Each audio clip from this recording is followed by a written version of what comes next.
I pledge allegiance to the flag of the United States of America and to the republic for which it stands, one nation, under God, indivisible, with liberty and justice for all. Good job, Jeannie. And with that, we'll recognize our contest winners.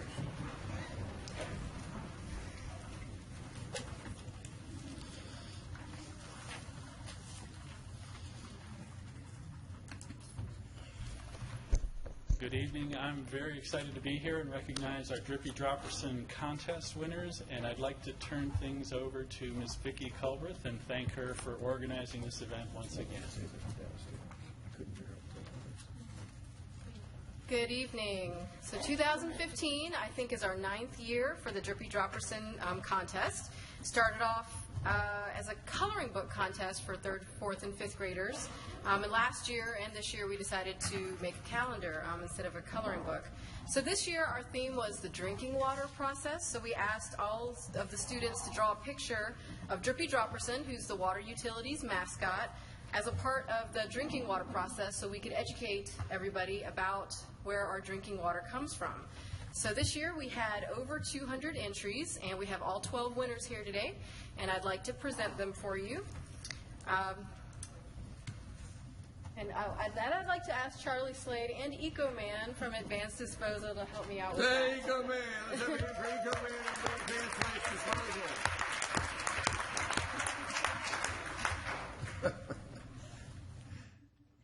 All right. Claire So Mulkey. what are you, before we go on, we need to know what EcoMan's superpowers are. I have many superpowers here. I have an Ecotron right here, an Eco-Fisher, and a couple of them I can't think of. My job is to protect the environment. All right, just Mother is Mother Nature, and I'm so proud of these kids. great. Good job, EcoMan. Proceed. All right. Claire Mulkey from Mountain Park Elementary School. Let's have a hand for Claire Mulkey. And Claire is this Claire August? Claire is past the month of August. Congratulations. Jeannie Goldstein from River Eves Elementary School.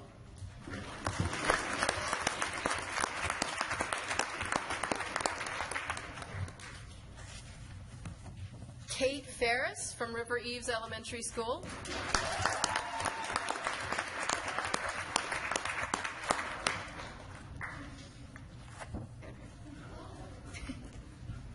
Colby Chauvin from Queen of Angels Catholic School.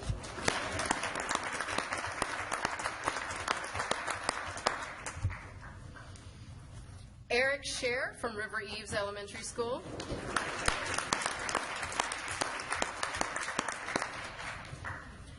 Omar Mishal from Elm Academy.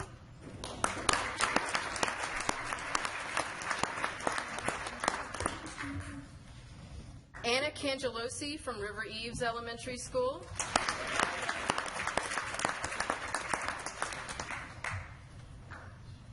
Annabella Venable from Mountain Park Elementary School.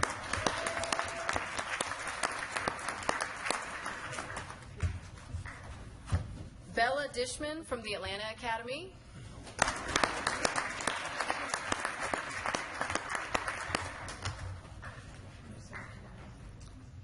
Gabe Nickerson from Northwood Elementary School.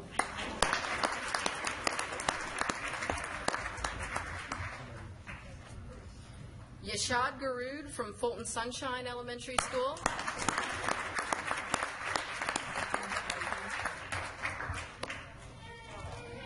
Did you get one? Bella's right here.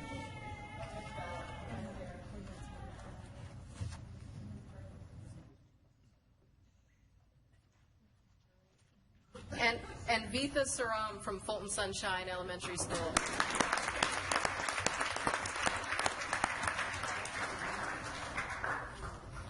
All right, if we can give a round of applause for our 12 winners.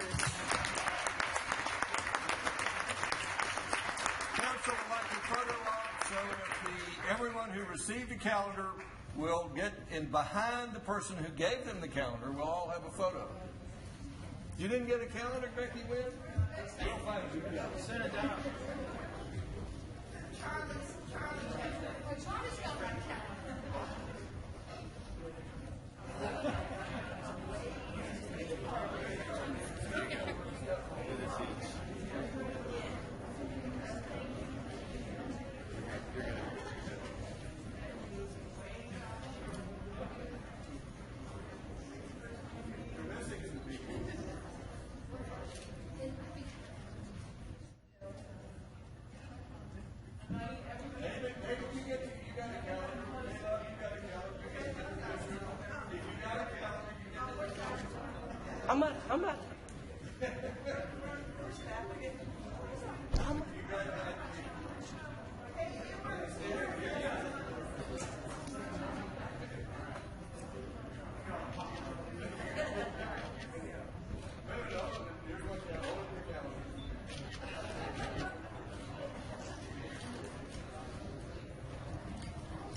Pico Man's awesome.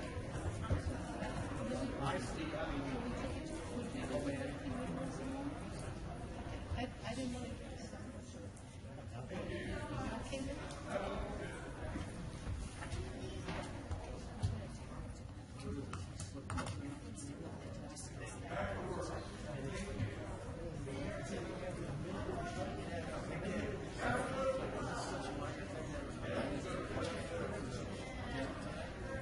Yeah, we got so excited when the Drippy Dropperson we forgot about it. Oh, we have our priorities straight. Fun first. Next on the agenda is the recognition of the winners of the Ready, Set, Recycle contest for Roswell Schools. Who's presenting that?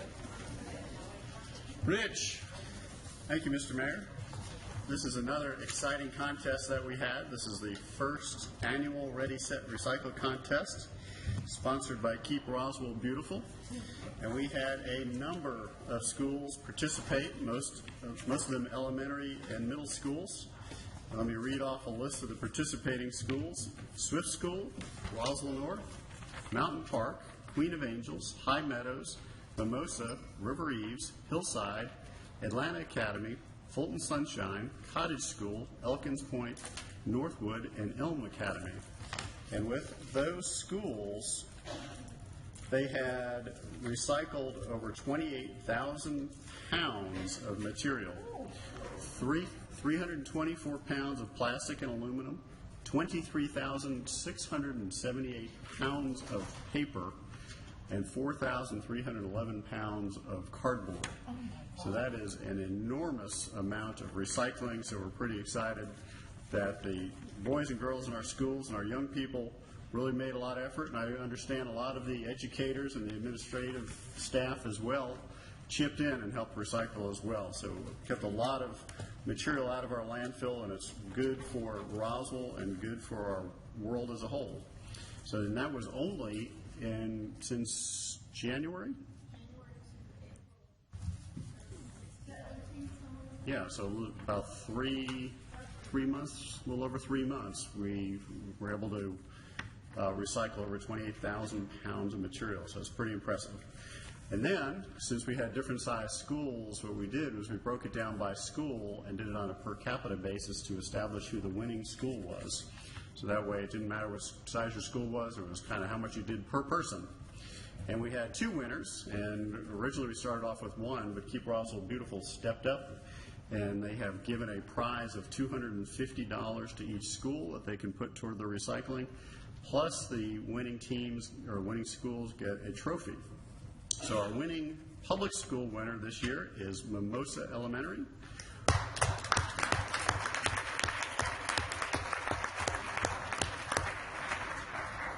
And Mimosa's recycled 7.4 pounds per capita. So that's a lot of recycling.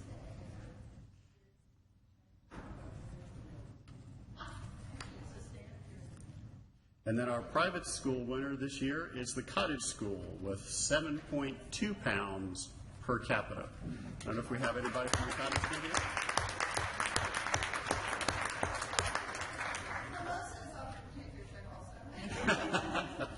Okay. Absolutely. Absolutely.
We also wanted to recognize any other schools that may still be here. I think most of our children have left, but are there any other schools that participated that are represented?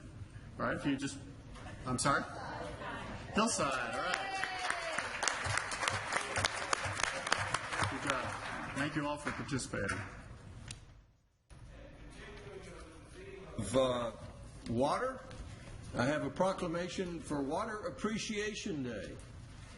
Whereas water is a defining part of our past, present, and future, and whereas water is a basic and essential need of every living creature, and whereas our health, comfort, and standard of living depend upon an adequate supply of clean and safe water, and whereas we are all stewards of the water infrastructure upon which our future generations depend, and whereas the citizens of Roswell should have a safe and dependable supply of water both now and in the future, and whereas understanding and awareness of the importance of water resources to our communities are paramount, and whereas Water Appreciation Day is also a day of special recognition for the dedicated water professionals in our city who ensure the safety of our tap water and the protection and proper management of our water resources.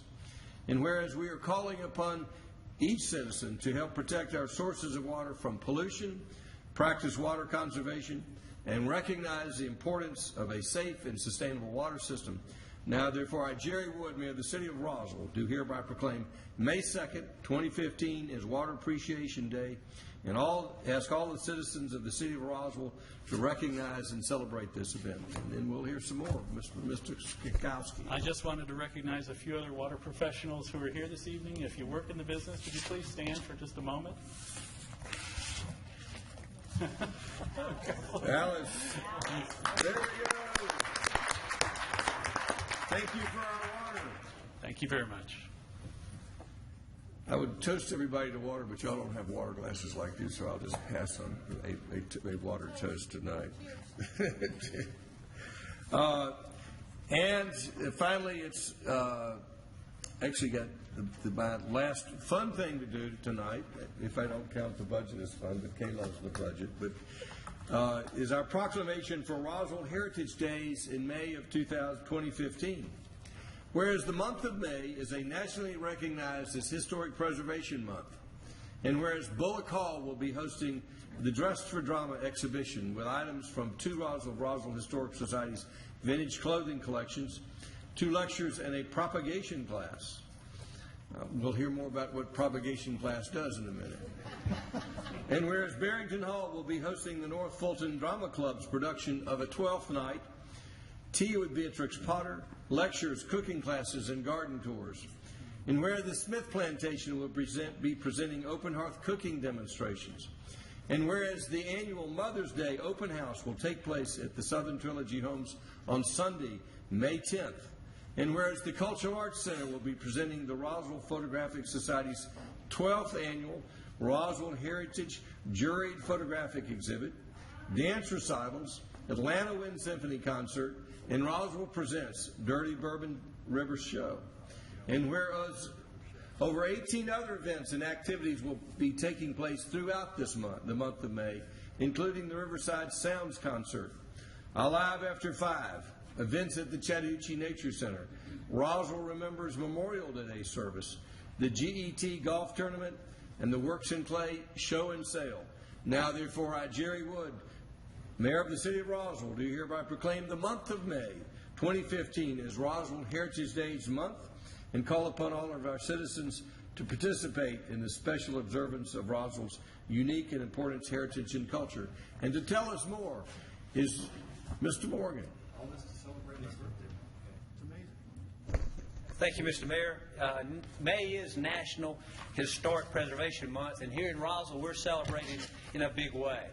We have a month-long event that will celebrate people, places, and events throughout our city. Now, in the Drippy Drop, they did a calendar, and that was a very creative calendar. So we couldn't be creative, so we just got big. So we made a nice big calendar for May. Heritage Days in May, and we'll give that to the mayor because I understand you have a hard time reading things sometimes when they're small. So we'll make sure that you get that so you can read that. But throughout the month of May, we have lots of different activities that we invite the citizens to come be a part of. We have 38 different events throughout the month. A lot of them take place on Fridays and Saturdays. But with us today, we have organizations that are helping put these on because all of these events are happening in May, so we're packaging it as Heritage Days in May. Tonight we have 5 of those organizations that I'll ask these groups to come forward as I call their name. We have the Michael O'Neill Singers. We have the Roswell Photographic Society. We have the Chattahoochee Nature Center. We have the Atlanta Wind Symphony. And we have the Roswell United Methodist Church. Let's have a hand for all those organizations. Thank you for participating. First, and we're going to give them just a minute from each of them, and first we'll hear from the Michael O'Neill Singers. Hello, my name is Cammie Stevens. I'm the chorus manager for the Michael O'Neill Singers, and that again is a group of 160 singers that meet every week in Roswell, just over on Mimosa Boulevard, and we pride ourselves in our choral variety up here. Recently we just did a very serious concert of Rachmaninoff Russian music, but we switched gears from Heritage Days in May. We're putting on a concert entitled Rock, Roll, and Remember, Friday night, May 15th at 8 p.m., and it's a concert saluting the era of American Bandstand, the early years. We're going to have rock and roll musicians, dancers, and music from Elvis, the Everly Brothers, the Bill Haley and his Comets, the Four Seasons. You get the picture. Thanks. Thank you. Let's have a hand for Michael O'Neill Singers. Next, we have the Roswell Photographic Society. Hello, Mayor and Commissioners. We're the Roswell Photographic Society. I'm the president, Gittel Price, and this is the education director, Martina Schmidt. A lot of you know us, some of you don't. We started with about 12 people in a private home, and then we're about over 500 right now, and we meet at the Adult Center on Grimes Bridge. And we have 2 events right now. I think you called both of them off, but we're at the Cultural Arts Center and also at the Colors Festival. So come by. Our events are always free and open to the public. Thank you. Let's have a hand for the Photographic Society. Thank you. Next, we have the Chattahoochee Nature Center. Mayor and Council, we want to invite you to our big fundraiser on May 9th. It's called Rockin' at the River. And of course, anytime you want to take a canoe trip, you know where to come. Rhythms on the River is our new wonderful River Sunday concerts once a month with Tom Ladow. And on May 24th, we have one, and it will be benefiting Star House. So we hope you'll come out for that show. And on Thursday nights, twice a month, not on the same night as Alive After 5, of course, we have Sunset Sips with a little live music and a place to unwind after a long day. But on Mother's Day, this is really special. Mothers are free, so bring your mom out. And the Roswell Arts Alliance is doing some plein air when we're having these too. And on Memorial Day, there's a special river canoe trip, so we want you to come out and visit. Thanks. Thank you. Thank you. Let's have a hand for the Chattahoochee Nature Center. Next, we have the Atlanta Wind Symphony. Mayor Wood and Council, thank you very much for having us tonight. The Atlanta Wind Symphony is involved with 3 events in May. On May 7th, we'll be having a brass quintet play for the National Day of Prayer right here at the Phases of War Memorial. On May 10th, we do our final concert of the formal season at the Roswell Cultural Arts Center, so the full ensemble will be there. And again, we'll be back on Monday, May 25th for the Roswell Remembers Memorial Day service here at City Hall. Thank you very much. Thank you.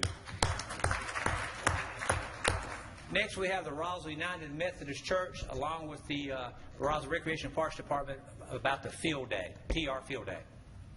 Field Day. Thank you very much. My name is Woody Markert, and I'm here to invite you all to my very favorite day of the whole year, and that is our 35th Field Day, along with Roswell Parks Department. 35 years of having Field Day for people with special needs. These are adults who range from the age of 84, our oldest one, down to mid-20s. And most of them live at Enable, and Enable is the organization that finds jobs for them, and they have group homes and workshops and whatever. But this day is so important to them. We have so much fun. We start about 9 o'clock in the morning at Grimes Bridge Adult Center, and we have all sorts of games. We have a DJ there that entertains us.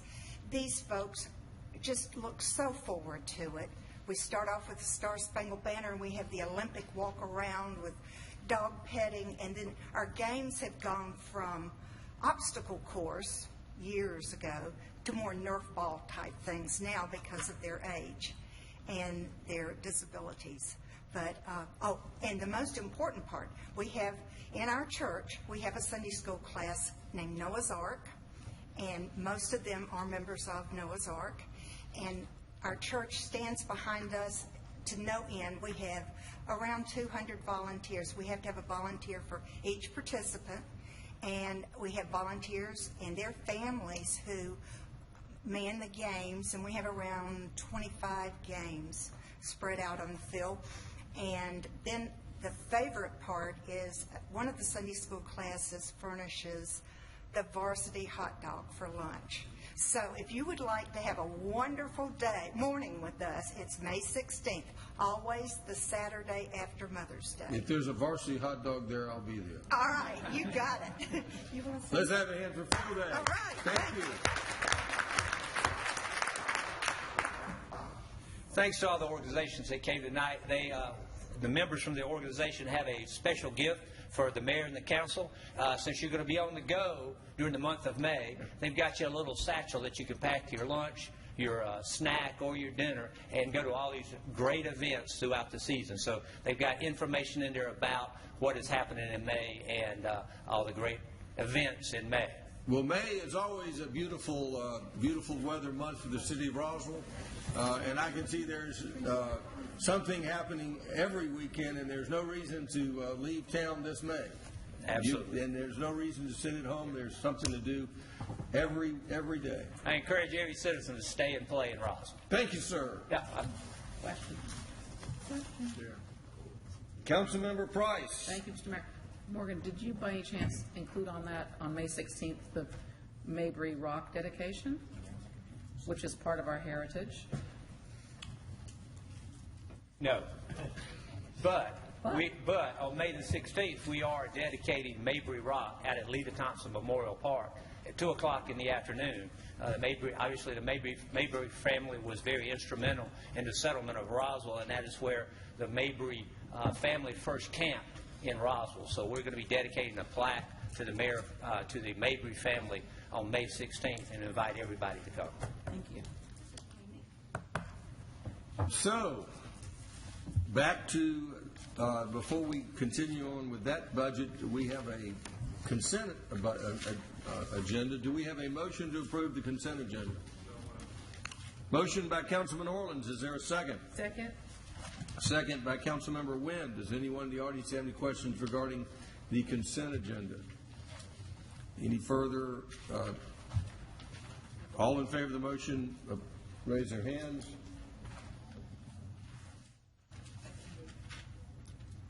Councilmember DiPolito, Councilmember, that's unanimous.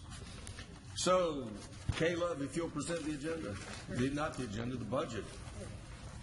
Thank you, Mr. Mayor. This is a presentation of the 2016 budget, so I'd like to call Kevin Klosterboer for a presentation. And while he's making his way, just like to thank staff for your hard work, along with the mayor, to get a proposed budget in front of the council tonight. We will be having meetings to answer your questions about the budget, as well as work sessions as we move through the process. The goal is to have the budget adopted, or some form thereof, by the end of May. Kevin. Yes, thank you, Kay. So this is the first presentation of the 2016 proposed budget. Council each had a copy of the proposed budget up at your desk. For the citizens, according to our ordinances, there'll be a hard copy available tomorrow morning down at the front desk of City Hall on the first floor. For more in-depth review, we'll also have a hard copy available in the Office of Strategic Planning and Budgeting, also down on the first floor in Suite 130. And there'll be an electronic copy available tomorrow morning on the city's website. For council, you have the proposed budget, and then on the interior cover you have the PowerPoint if you want to follow along, hard copy. So this presentation is kind of going to be high level. Again, this is a 200-page document, so I'm not going to go through all of it, but it is available both for council review and for public review. So what I am going to do is I'm going to hit some budget highlights. We'll talk about some budget principles, kind of look at a brief 3-year history of where we've gotten to where we are. We'll go through general fund, both the operating budget, talk some on revenues, and talk about maintenance capital for the general fund. We'll hit up some highlights for the other funds, and then we'll talk about one-time capital citywide at the end. That's a little bit different from last year. So again, as we're going through general fund, keep in mind that one-time capital will be at the end of the presentation. Then we'll talk about the next steps, some upcoming meetings that we have. So for the budget principles, Roswell has the mayor and council has kept a strong set of budget principles. They're listed there. One of the kind of the underlying principle for every fund is that we start with projecting their revenues for the year, and then we balance the operating expenditures and the maintenance capital within those revenues. That's what we consider a balanced budget. The reserves are only used for one-time capital in the general fund. We maintain a reserve of 3 months of operating expenditures. For the FY16 proposed budget, that number is $14.6 million in the general fund. It's just reserved kind of to cover us for 3 months of operating expenditures. This budget doesn't have any increase in the combined property tax rate. It leaves it at 5.455 mils for the 8th year in a row, and it maintains all current levels of services.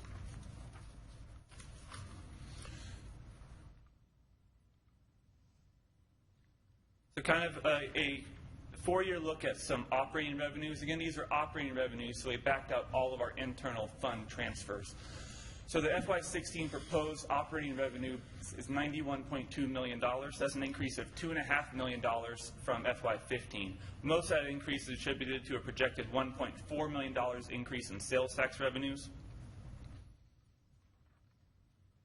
So kind of to highlight a couple of the revenues. Again, this is the millage rate history through 10 years. So as you can see, again, the proposed millage rate, total millage rate is 5.455 mils for the 8th year in a row since fiscal year 2009. This proposed budget does involve a shift of 0.591 mils from debt service to M&O, just because the city paid down some of the debt. But the overall millage rate stays the same, so the citizens' property tax bills will stay the same.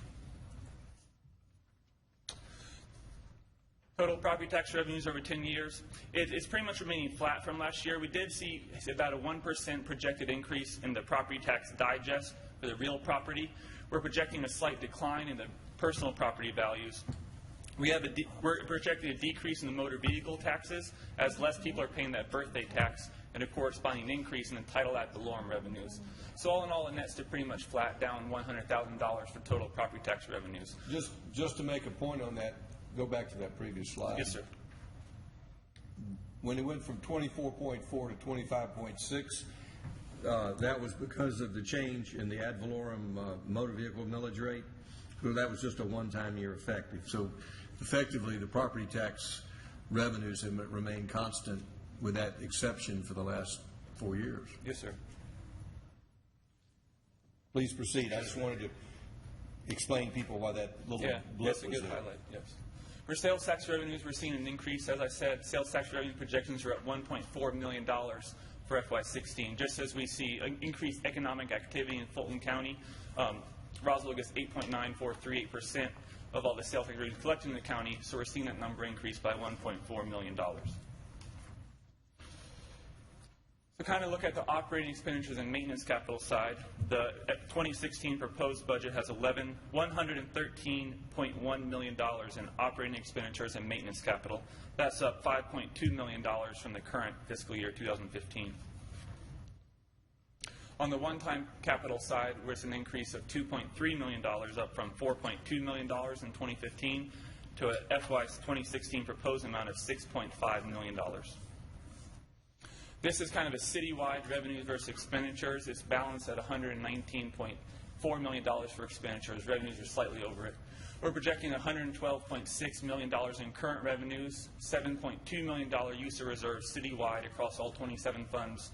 On the expenditure side, again, $6.5 million in one-time capital, $8.5 million in maintenance capital, and $104.5 million in operating expenditures. The revenue summary, where does the money come from? As I said, sales tax is a big piece of the pie, $23 million. Charges for service externals, $23.8 million. And property tax is $24.1 million. So property tax, charges for external services, and sales tax together make up well over half of the total revenues we're projecting for 2016.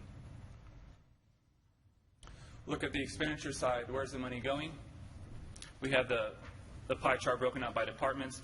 Admin's getting the largest piece at just under $20 million. Police also just under $20 million, slightly less than administration by $60,000. Environmental Public Works at $17.7 million, or 15% of the total expenditure budget. Rec and Parks at $16.4 million. Transportation at $13.5 million. And you can see the rest of them there. So that first pie chart showed where the money's coming from. This is where it's going. On the personnel side, the FY 2016 proposed budget does include an increase of 9 full-time positions. As you can see, the 2015 revised number is 595. 2016 proposed, again, is an increase of 9 FTEs up to 604. These new FTEs I've broken down into 2 categories. You have 6 totally new full-time positions. That includes an addition of 5 sworn police personnel, 4 to be additional police officers in the patrol division, and 1 sworn lieutenant over special investigations. 1 totally new recreation and parks employee as a crew leader for the ARC therapeutic pool to kind of manage the chemicals and kind of oversee the pool. And then you have kind of 3 full-time positions that are converted from existing full-time positions. A lot of these were full-time positions back before 2009 when things turned. They've been transitioned to part-time positions, and it's proposed to bring them back to full-time. This includes 1 in administration, an administrative specialist down at the front desk of City Hall, 1 in the finance department. Again, there's a part-time capital assets analyst that's proposed to go full-time, and 1 in recreation and parks. They have a part-time budget analyst paid for entirely out of the Rec Participation Fund, and this is proposed to bring him up to a full-time position. So that kind of ends the citywide budget highlights. So now we'll go directly down into the general fund, which again, the general fund is the city's largest fund. It accounts for most of the general city services. The general fund revenue history, the 2016 proposed revenues of $65.3 million. That's an increase of $3.7 million over the 2015 revised budget. These increases, most of it's due to the real property tax. As I said, citywide, we're projecting property tax to go 1%, but because of that shift from the debt millage rate into M&O, the general fund is projected at $2.3 million increase in real property tax revenues and a $1.4 million increase in sales tax revenues. So that makes up that $3.7 million increase to the 2016 proposed revenue budget. On the operating side, the general fund proposed operating budgets for 2016 is $65 million. It's an increase of $3 million over the current fiscal year. As you can see, the breakdown, $58.4 million of it is for operating and $6.6 million is for maintenance. Again, it's broken down that way because it aligns with our budget principles that the operating revenues in the general fund are only used for operating expenditures and maintenance capital. The general fund revenue, sales tax of $23 million is projected for 2016, and property tax of $22.3 million projected. So those 2 together make up 69% of the total general fund revenue budget. On the other side, looking at the expenditures broken down by department, Police Department at $17.3 million, Recreation and Parks at $11.3 million, Transportation $11 million, Admin at $9.2, Fire at $7.9 million, Citywide at $5 million, Community Development at $4.3 million, and Finance at $2.6 million. Again, that's the general fund proposed expenditures broken down by department. This next slide just kind of highlights the fact that the general fund is balanced. We started with the projected revenues, and it balances the operating and the maintenance capital budgets within that. So to walk through on the general fund revenue side, we're projecting $65.3 million in current revenues. We are proposing a use of general fund balance in the amount of $3,030,678 for one-time capital. We're proposing to reprogram current completed capital projects in the amount of $213,000, and we're proposed to use the capital projects fund balance in the amount of just under $24,000 for total revenues of $68.592 million. On the expenditure side, you can see it balances to that same exact number. The proposed base budget of $55.960 million, the proposed program changes of $2.471 million, proposed maintenance capital out of the general fund for $6.588 million, and proposed general fund one-time capital of $3.573 million. General fund new initiatives, again, these program changes total to $2.471 million. We broke this down in the smaller font between discretionary and non-discretionary general fund new initiatives. As we were looking through the budget and developing this proposed budget with the mayor, it became apparent that there are certain things that the costs are just going up on, and we have to do. We label those as non-discretionary, so the total non-discretionary amount is $797,000. 32% of the total general fund program changes we view as non-discretionary, leaving $1.674 million in the discretionary program changes. You can see in the pie chart it's broken down. The pie chart will continue through the next slides as I go through some of the highlights from each department. For the citywide, one of the biggest ones, and it is non-discretionary, is the group benefits increase, the amount of $476,000. This is just because we're projecting group benefits, the cost to go up, so the general fund portions is proposed to go up that amount. The 2016 proposed budget does include $545,000 in salary contingency. This is going to be setting this money aside for future implementation of salary studies. The City of Roswell completed recently a public safety salary study, so this will be available for implementation of that and a general government salary study that's currently being developed. The citywide also includes $189,000 of other new initiatives that totals to that $1.2 million amount. In the administration department within the general fund, one of the non-discretionary things is a municipal election, occurs every 2 years. The estimated cost is $230,000, so that's in there. There's $325,000 increase in the citywide IT maintenance adjustment. Most of this, just over $250,000 of it, is for the OSSI software used by the police department. It's a piece of software that the city implemented recently, so that maintenance piece was coming out of the capital project where we had appropriated money to start using the software. Now it's transitioning into the operating budget, so that makes up most of that increase. Legal services are projected to increase. If you remember at the 2015 mid-year budget amendment, we had an increase of $100,000 to get us through the year. Looking forward, we don't expect it to be quite that high, so we propose an increase of $40,000 for legal services. And the administration department includes $12,000 in other new initiatives to total to $607,000. Recreation and Parks Department, the 2016 proposed budget includes $175,000 of funding for the Roswell Arts Commission. This is broken down as $100,000 for a salary and benefits for a new executive director of a nonprofit for the arts, and $75,000 as contingency for community cultural plan implementation. It also includes that converting the part-time budget analyst to the full-time position that I covered in the personnel section, the amount of $43,000, and $15,000 to update the Recreation, Parks, Cultural, and Historic Affairs Department strategic plan. It was last updated, I think the current one runs 2012 to 2016. It's updated every 5 years. So that's proposing the amount of $15,000. For the police department, their general fund new initiatives are entirely personnel. Again, this budget includes 5 new sworn police personnel. 4 of them are additional police officer positions. The first year funding just proposed for 6 months. So the 2016 budget amount is $133,000.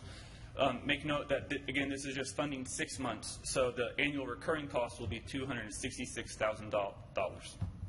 And it includes 1 lieutenant position for special investigations. This is proposed for the full fiscal year for a proposed amount of $85,934. Under transportation, one of the non-discretionary items is increased electricity for streetlights.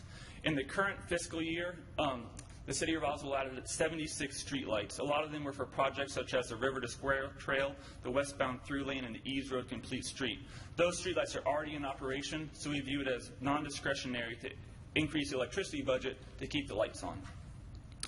Transportation's other general fund new initiatives increase contract service for landscaping in the amount of $16,000. In the finance department, again, this was covered in personnel, to convert the part-time capital assets analyst position to full-time, the amount of $40,905. 2 separate online priority-based budgeting tools for $12,500, and to implement monthly billing for utility bills. Utility bills are now billed bi-monthly, And the proposed budget includes making that monthly bills for every customer to increase cash flow and increase collections the amount of $14,500. For the fire department, it includes two initiatives. The first is the Community Emergency Response Team program. This will be an educational program available for our citizens to kind of teach them some basic fire and life safety to enable them to be better first responders in the event of an emergency here in the city of Roswell. That general fund new initiative amounts to $25,000. And the medical director services we view as non-discretionary. It's an amount of $12,000, and that's required so that the city can provide EMS service. That wraps up that $2.4 million of general fund new initiatives. Moving on to general fund maintenance capital, which again, according to budget principles, also comes out of that general fund operating current revenues. The general fund maintenance capital proposed amount $6.6 million for 2016. It's an increase of, well, it doubles the 2015 amount. We did want to point out that road resurfacing, which in prior years hasn't been funded through maintenance capital, and the 2016 proposed budget comes entirely out of maintenance capital. So that's $1.8 million of that increase. So this is the general fund maintenance capital pie chart by department. Again, $6.588 million in proposed general fund maintenance capital. Again, the pie chart will continue on through the slides as I hit some of the departmental highlights. For citywide, the biggest two expenses in general fund maintenance capital are the citywide facilities maintenance, which is maintaining all the city's buildings at $1.4 million for 2016, and the citywide vehicle replacement program, which is replacing all the city's vehicles according to a clarified replacement schedule of $1.654 million. An additional request for this year is to replace the Law Enforcement Center roof. It is in bad need of replacement, and it was not included in the original FCA plan, an amount of $170,000, to give a total of $3.2 million of general fund maintenance capital for citywide. Transportation has the next highest amount with $2.2 million. Again, here's that road resurfacing and reconstruction that in the 2016 proposed budget is entirely coming out of general fund maintenance capital, coming entirely out of 2016 general fund operating revenues, $1.8 million. It also includes $250,000 for pedestrian mobility and $160,000 in general equipment replacement for the transportation department.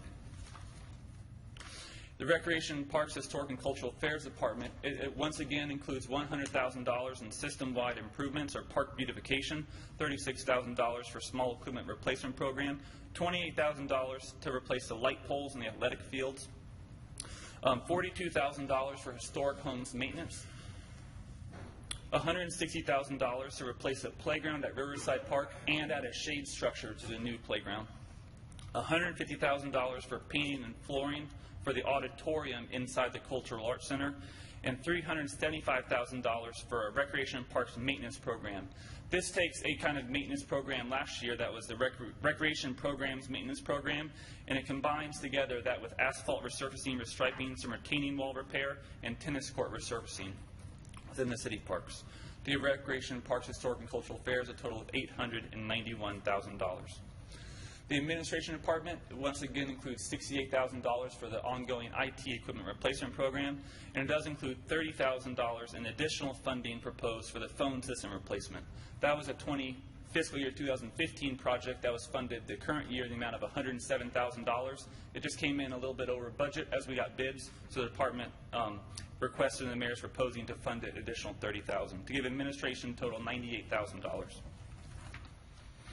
For the fire department, they're continuing their cardiac monitor replacement program in the amount of $69,557.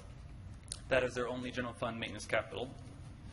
Community Development Department, they're once again doing the aerial photography. This is a cooperative project we do every 3 years, combined with working together with some other North Fulton cities. So the city of Roswell's portion is $35,000 in the proposed 2016 budget.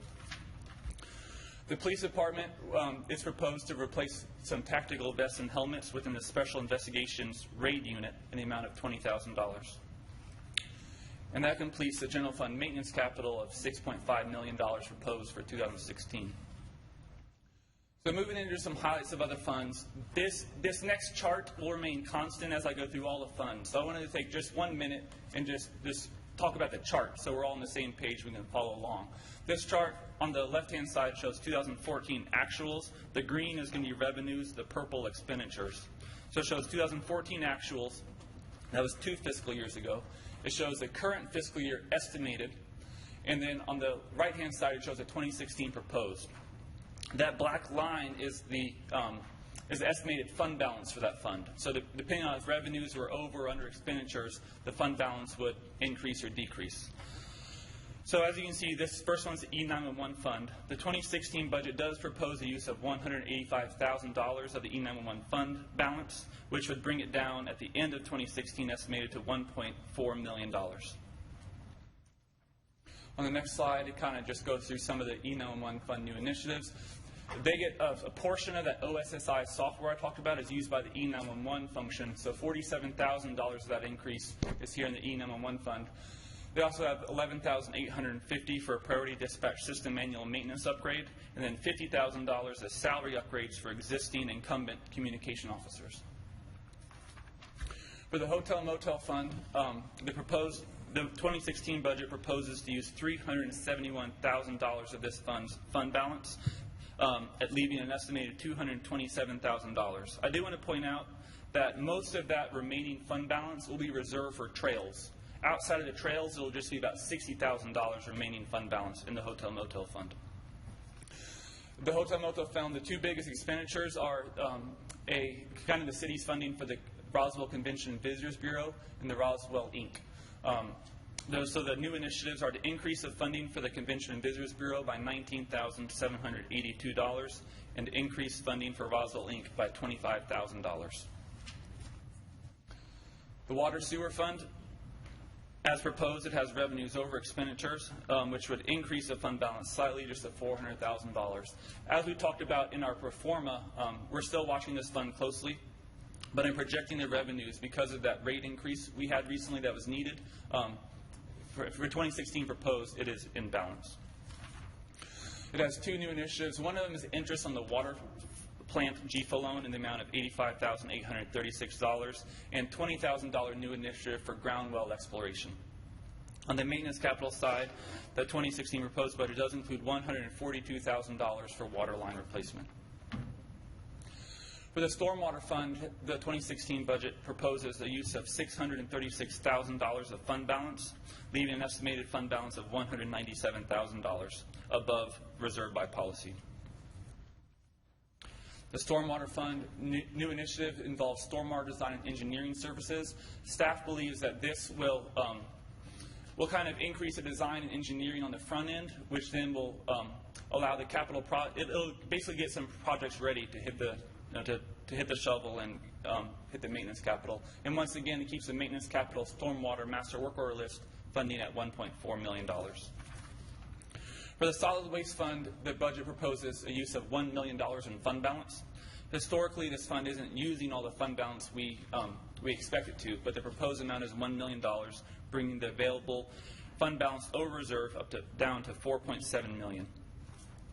It has a new initiative, $50,000 for Solid Waste Fund business planning, and it continues the replacement of residential rear loader trucks and commercial front loader trucks in the amounts of $165,000 and $245,000 respectively. In the Rec Participation Fund, the 2016 budget is balanced revenues over expenditures with a slight increase in available fund balance over reserve up to $166,000. We did want to point out that this fund does have some new revenues that we anticipate with the ARC therapeutic pool coming online for 6 months of the year. We are projecting $65,000 in revenues for the pool, and the proposed budget includes $61,826 in expenditures, which gives you a net revenue of just over $3,000. And again, I wanted to point out that we're anticipating the pool to be open for 6 months of 2016. So the staffing is only for 6 months, so the annual recurring cost of that new initiative will be $93,562. For the Fleet Services Fund, the proposed budget has a balanced revenues over expenditures. The fund balance will stay right about $55,000 as it is now. It doesn't have any new initiatives or capital. For the Cemetery Care Fund, we don't anticipate any new revenues coming in for 2016. So once again, we're proposing to spend down all the expenditures, $23,500 out of fund balance. We do want to highlight that this will be the last year this fund can continue as is. We project an estimated $5,500 of fund balance remaining after 2016, so there won't be fund balance available to continue doing the $23,500 on the expenditure side. Most of that expenditure is just for lawn care of the cemetery. For the Lita Thompson Rental Fund, the budget's balanced revenues over expenditures. The fund balance is estimated to be $174,000. The Workers' Compensation Fund, the budget does include proposed use of $98,000 of fund balance.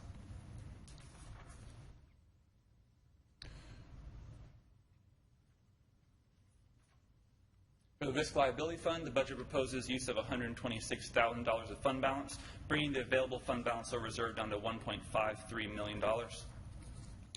And finally, for the Group Benefits Fund, it's balanced of revenues equal to expenditures, keeping the available fund balance over about the $1.8 million we held for our maximum claims liability, again, $400,000 above that amount. There is a new initiative proposed out of the Group Benefits Fund, $40,000 for an employee health clinic. As proposed, this will be an employee health clinic that will allow employees to go to this clinic and receive at-cost prescriptions and at-cost care.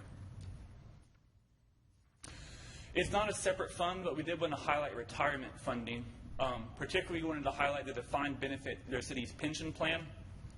Each year we get an actuarial report that says what we should contribute. That amount for 2016 is $3,358,593, and that's exactly what we're proposing in the 2016 budget to contribute. Again, that cost is spread across all funds that hold personnel, but we wanted to highlight that we are proposing to meet 100% of that recommended contribution, which will increase the funded percentage for our pension program up to 89.3%. On the defined contribution side, again, that's split between all funds with personnel. The 2016 proposed amount citywide is $857,676 for a total FY16 proposed retirement funding of $4.2 million. And that brings us to citywide one-time capital. So for the pie chart, we see most of the citywide proposed one-time capital is in the transportation department at $3.75 million. Again, the total one-time capital amount is $6.5 million citywide. Transportation makes up 58% of that, and most of that is Sun Valley Phase 1 construction, a total amount of $3.5 million proposed for 2016. It also includes $250,000 for sidewalk connectivity for a total amount of $3.75 million. In the Community Development Department, it includes $800,000 of funding for east-west alley improvements, specifically Phase 1, Option 2, as was discussed at a Mayor and City Council work session a couple weeks ago. Out of the Police Department, there's a couple one-time capital. First is to continue the TDMA compliant radio project. That is bringing all the radios up to the new compliance to go along with our new radio system. The amount proposed for 2016 is $422,900. There are 5 proposed new vehicles for the police department, corresponding again to that 5 new sworn police personnel that are in the proposed budget. $222,000 for vehicles and radios for the 4 new officers. These will be marked vehicles. And then $50,500 for the Special Investigations Lieutenant vehicle and radio that will be unmarked. It includes $19,385 for intelligence gathering and surveillance equipment, $10,000 to replace the squad room furniture, and $7,400 to upgrade the police bicycle patrol, which would put more of our police officers on bikes to patrol events such as Alive After 5. To put the total police one-time capital citywide amount as $732,000. For the fire department, the budget includes $531,580 in one-time capital. $522,580 of it is to replace all the self-contained breathing apparatus department-wide, and then $9,000 to upgrade the fire station security at Fire Station 1 in the room that we store our medications. Citywide one-time capital, we were proposing $350,000 for 2 emergency generators, one at Roswell Area Park and one at East Roswell Area Park, which would allow the city to have some emergency shelters available in the case of an emergency and the power goes out. and that includes $175,000 in additional design funding for the City Green project right here behind City Hall. And for Recreation and Parks Department, it continues $25,000 a year program to increase ADA compliance of all city facilities, has $40,000 for outdoor security cameras in the parks, and $75,000 for a new restroom facility at Barrington Hall. In Environmental and Public Works, the proposed budget includes $60,000 for an additional one-ton dump truck for the city's stormwater division. And then this kind of looks at that same dollar amount, $6.5 million citywide in proposed one-time capital, and it breaks it down by the funding source. So you can see the general fund funding source, the general fund funding amount for one-time capital is $3.3 million. I did want to highlight two of these: the reprogramming from current capital projects in the capital projects fund. Just to highlight, they were proposing to reprogram $213,000 from completed projects, and we're proposing to use $23,787,000 of capital projects fund balance. That will leave about $650,000 available in fund balance for appropriating to other one-time capital projects. So that kind of wraps up all the proposals for the 2016 budget. We did want to highlight that one of the things that the budget contains every year is a look at a 5-year capital improvement plan. The 2016 proposed budget, maintenance, and one-time capital make up the first year of that. And just so we can plan moving forward the maintenance and one-time capital needs, it includes fiscal years 2017 all the way through fiscal year 2020. I'm not going to go through all of them in the presentation, but I want to highlight that they are available in full detail in the budget book on page 175. You'll kind of find 4 separate tables there. For both maintenance capital and one-time capital, we break it down first by department, as my presentation did, so you can kind of see what departments projects are coming up, and it also breaks down the same projects into funding streams, so you can kind of see where the funding is proposed and planned to come from. So again, that section starts on page 175 of your budget book. I just took an excerpt of it just so I can describe kind of what the tables look like so that mayor and city council and all the public can easily understand it. So you kind of have the department, the tables are identical. You either have the department or the fund on the far left-hand side. Then the projects will be listed. And then the dollar amounts proposed or planned will be listed there, 2016, 2020. So it'll sum kind of the total 5-year planned amount for that project at the far right-hand side. And kind of the 5-year look, maintenance and one-time capital over the 5 years as planned, now includes $182 million worth of maintenance and one-time capital projects. So finally, we want to talk about next steps. Where do we go from here? We are going to have an additional budget work session. That's going to be during the day, Monday, May 4th at 11:30 a.m. Each department is going to kind of come and do a presentation about their proposed new initiatives, proposed maintenance capital, proposed one-time capital. They're going to go over what they've accomplished this year and what they plan to accomplish next year. So again, that'll be Monday, May the 4th at 11:30. And then we'll have a couple budget hearings. Monday, May 11th, I believe that's 2 weeks from tonight, will be the first official reading of the budget as advertised. We'll have the first millage hearing, and that's when we would really like council's add and deletes by or at that night. And then Monday, May the 18th at 6:30, we'll have a special called millage rate hearing. And then Wednesday, May 27th at 7 p.m., that'll be our second reading of the budget, an additional millage hearing. And as Kay mentioned before I started this long presentation, we hope that the budget in some form or another is adopted on that night. That's our plan. All right. So to summarize it, staff's tagline was finish what we started. The mayor's tagline is steady improvement. And just a solid, steady, continuing to improve.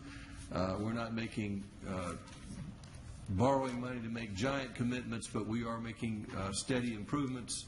Going from adding police officers to looking at our pay scales and how they adjust, and $6 million in capital improvements. I'm not asking council for questions at this time because that's a lot to absorb, and I think I'd like you to study this and how each request impacts other requests, because this budget is balanced, and what we wish to add we're going to have to subtract from someplace else. So try to consider what your adds and deletes are. When you come forward with a delete, I think it's easy. When you come forward with an add, we're going to ask you where the delete matches that, because we do need to balance this budget. But does council have any questions in general about the process? I know we've got a lot of specific questions which we don't have time tonight to cover. We want to start with the individual sessions and then work sessions. But any questions about the process or any general comments from council? Councilmember DiPolito. Thank you. Yes, the department presentations being at 11:30, usually we do that over a period of multiple work sessions. Are we going to be able to accomplish that in a reasonable period of time, or do we need to plan on spending the afternoon here? Ms. Love? Typically, we do all the department presentations. Well, we've done it a variety of ways. I believe, what do we have, an hour and a half Yes, for this? An hour and a half. They will have about 10 minutes, which will leave you about 10 minutes at the end if we're going to stick to the hour and a half. And the idea was to get out from the departments their opportunity to talk about the new initiatives, what they've accomplished, and then we can take questions, and if we have the information, we can give it. If there's things that we need to provide, then that would be at that next work session. So the idea is for it to be a brief presentation, and then probably a lot of the Q&A will have to be additional information provided later. Correct, and in the years past, when we've had the questions, we send out a Q&A document. We'll pose the question and then give you the answer, and we send it out in advance so that as we collect those, so anything we collect that day, that's been our plan. And we can adjust that to however the council would like or feels that the discussion would be best. I would encourage specific questions about the budget to Kay and the budget team in advance of these meetings. If you, in overlooking this, you've got specific questions, the sort of general positions is more what I'd like to hear at this. If you don't like the answer, you can perhaps then take a position, but try to get the answers, to specific questions, because there is a lot of ground to cover, and the more that you can cover, just getting specific answers to the private sessions, and then adds and deletes and positions and matters to be debated by council at the general sessions. I did have one general comment. I'm really glad to see that our road replacement has finally made it 100% into our maintenance program. I think that's a good move. Any other general comments or questions from council? Let's have a hand for the budget department. They worked hard on this. Thank you. This is a very tough subject to cover, and I think you did a good job. Thank you, Mr. Mayor. Which brings us to the Admin Finance Department, the Fund Department. Councilman Ken Eichelhardt. Thank you, Mr. Mayor. The first item is a budget amendment to this year's budget to fund a general government compensation study in the amount of $40,000, and Mr. Harner will make a presentation. Good evening, Mayor and Council. This item is for approval of a budget amendment to the current fiscal year so that we can begin to engage consulting on a general government compensation study. As you know, this past fall, we did the compensation study for public safety, and we're currently putting together recommendations to present to you on those items. But we also, just as importantly, need to ensure that we, the City of Roswell, remain competitive in attracting and retaining talent in the other areas. So that's the purpose behind this item. Does the council have any questions? Do we have a motion to approve? Move to approve. Motion by Councilman Eichelhardt to approve the study. Is there a second? Second by Councilmember DiPolito. Does anyone in the audience have any questions or comments? Any further discussion? Councilmember Price. What was the concern that we had that led to this? Well, we did a reclassification study in the police department because the competitiveness in comparison to other cities, things had gotten out of whack. For example, to be competitive in hiring some police officers, we were having to pay more than our current pay range. And so it would pay some officers to resign and then reapply to the city government, and they'd get a raise to be competitive. Well, that same dislocation over time occurs in every department. And so to go back and look at our rates and how they compare to other cities and are we competitive, we need to look at not just the police department, but to look at all of our departments. And the idea is all our departments deserve the same attention. However, my question was, we had a demonstrated concern in the police department, which we don't have elsewhere, so I don't see... Well, if you feel there's no concern and there's no need anywhere else to look, that would be a position. I believe there is a concern, and we need to look at all of the departments because all of them are suffering from the same change over time in competitive pay scales. Kayla. Mr. Mayor, Councilmember Price, it has been the city's practice at least every 3 to 5 years to do a pay plan analysis or a compensation study to make sure that, one, we remain competitive, but two, even within certain bands and as the market changes, we want to make sure that we are have competitive pay rates and that the pay range is maintained not just by providing pay increases for staff over time, but the actual range. And sometimes there will be a particular band. Like the last time that we did it, we concentrated on the technology bands of staffing or classes of jobs. So we take a look at it. We look at job descriptions over time. As we have reorganized, job descriptions have changed, and we have put duties in one job, taken them away from another. So it's a way for us to calibrate that and make sure in totality across every job class in the city that we are equitable related to the pay grade it's assigned and the pay ranges that are assigned to that grade. So we always have an opportunity to take a look at that, and we don't do it obviously every year, but within every 3 to 5 years, that is a best practice, and that is something that the city has done at least over the last decade since I've been around. It could have been done much longer than that. I would just say that I think we have evidence in inability to hire people or people leaving and job vacancies. We have a lot of indicators that we're having a problem, and the lack of having any of those, I don't know why we're going looking for trouble and wasting money in the process. That's just my opinion. Any other questions? And you can roll your eyes at me, but I'm going to say it anyway. Does the council have any other questions? Do we have a motion? Move to approve. Motion by Councilman Eichelhart to approve. Is there a second? Second by Councilmember Wynn. Does anyone in the audience have any questions or comments? Yes, come forward, please. If you'll give us your name and address.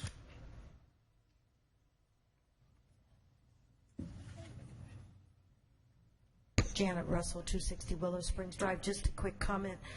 I think everybody that I know knows that the City of Roswell's employees are grossly underpaid. They're not competitive. Our police officers are pitifully paid. And as Chief Ricky Spencer brought up about 2 months ago, our firefighters make $14.80 an hour, and we keep them on part-time status so they don't get any benefits. This is an embarrassment to a city with a budget that this has got. I personally am embarrassed. I love living here, but I'm embarrassed to think that the majority, if you probably did a quick poll, how many employees in the city actually live in the city, you're going to find out that 90% of them, except for top management like Ms. Love and others who are well paid, they can't afford to live here. And you know and I know that when you have employees who live within the city that they work, you have a stronger fiber of a community. So I think you need to go ahead and give all these people a raise. I know some employees in the city have been here over 20 years and haven't had a raise in 8 years. Nothing. Nothing. Shame on the city. Give these employees a raise, for God's sake. Does anyone else wish to comment? Mr. Davidson said we already had a motion and a second. So we don't need a second. We have a motion and a second. Any further discussion by council?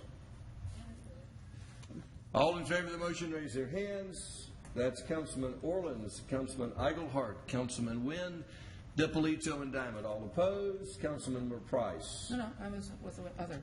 Well, I did have a question. If you wish to comment, you can. So would you like to vote and then comment, or comment and then vote? Well, I had my hand up before you called for the vote, so either way, you choose. Well, I'm giving you the choice to you can either vote and make a comment or comment and make a vote. I'm giving you that choice. If you have called for the vote and the vote is nearly over, I have voted in the affirmative. If you'd like a comment, I'll give you a comment. I'm not looking for a comment. I'm giving you the choice if you wish to make a comment. So the vote is unanimous in support of the $40,000 study. Councilmember Price, if you wish to say anything further, you may. My point is, I don't know how much of a study that we need if we determined that raises are in order. I mean, I'm happy to see that. I mean, we could figure out where the discrepancies are without expending $40,000 for a study. That's my point.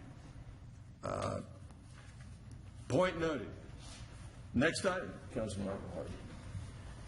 Thank you. The next item is the approval for the mayor or city administrator to sign a contract with Water Tower Partners for a corporate sponsorship pilot program in the amount of $45,000 and a budget amendment for that presented by Ms. Love.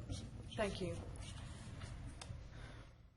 As you recall, the city contracted with Water Tower Partners to do some research analysis, asset evaluation, and a preliminary list of target categories that we might seek to get some sponsorships from and partnerships.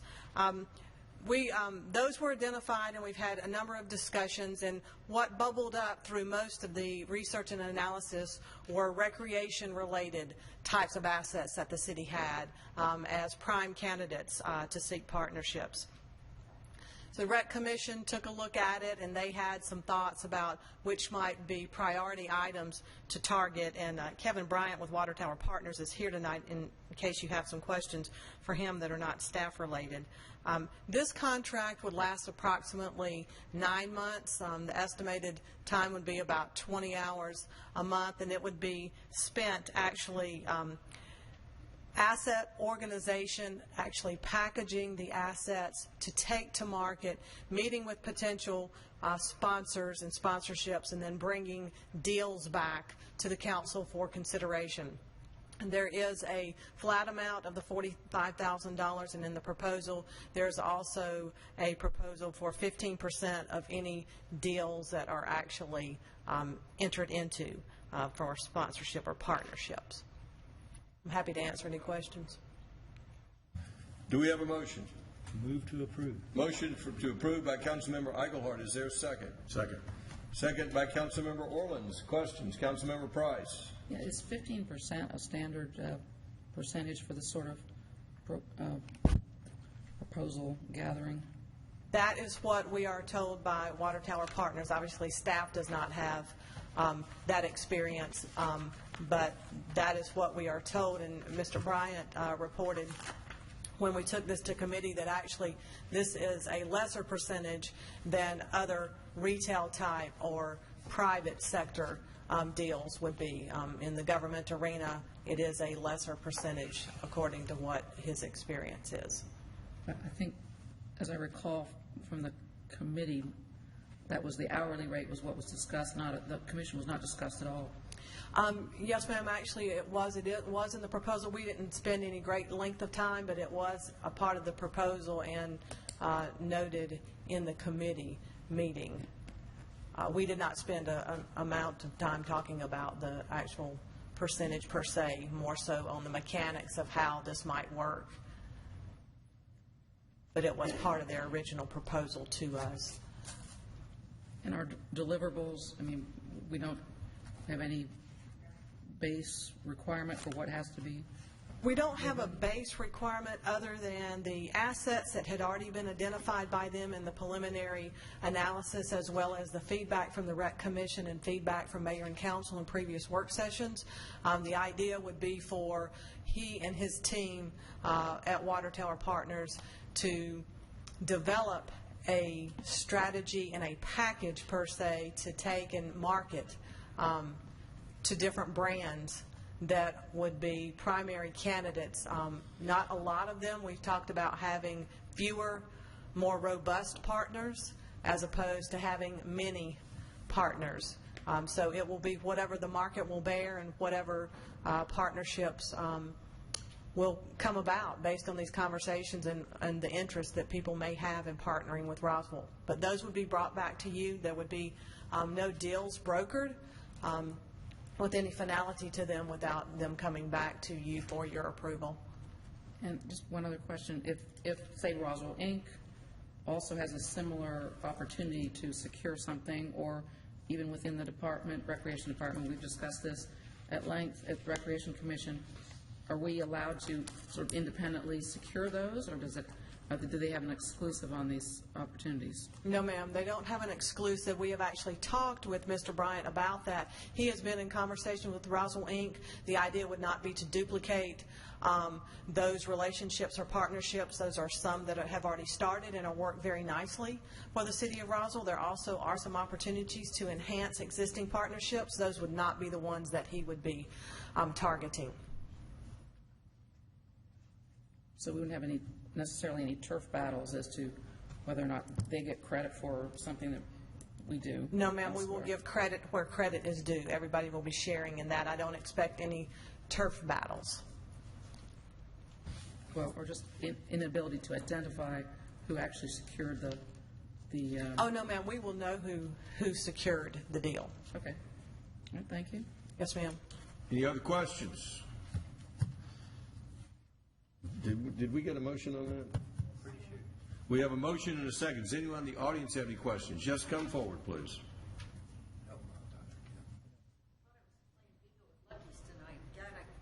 There was an accident out here, so I had to come by. Didn't know there was a meeting. I'm a little confused in this water tower thing because I could be winning double bingo right now. Right, Jerry? Yeah. Exactly. It's blackout. You're going to, sorry, but you're going to employ somebody, Miss Love, who's going to work 20 hours a month for 9 months. So that's 180 hours, and they're going to make $45,000 to do 180 hours of work. I'm in the wrong business. Plus 15%. Are we really talking about advertisements on water towers? Because what's the difference between that and a billboard? Water tower is a company name. It is not a product. Okay, good. So they're not building thank water you for towers. clarifying. No, we have water towers. Where are these going to go? Please, if you'll allow me to try to Well, answer your usually you question. tell me to talk to her.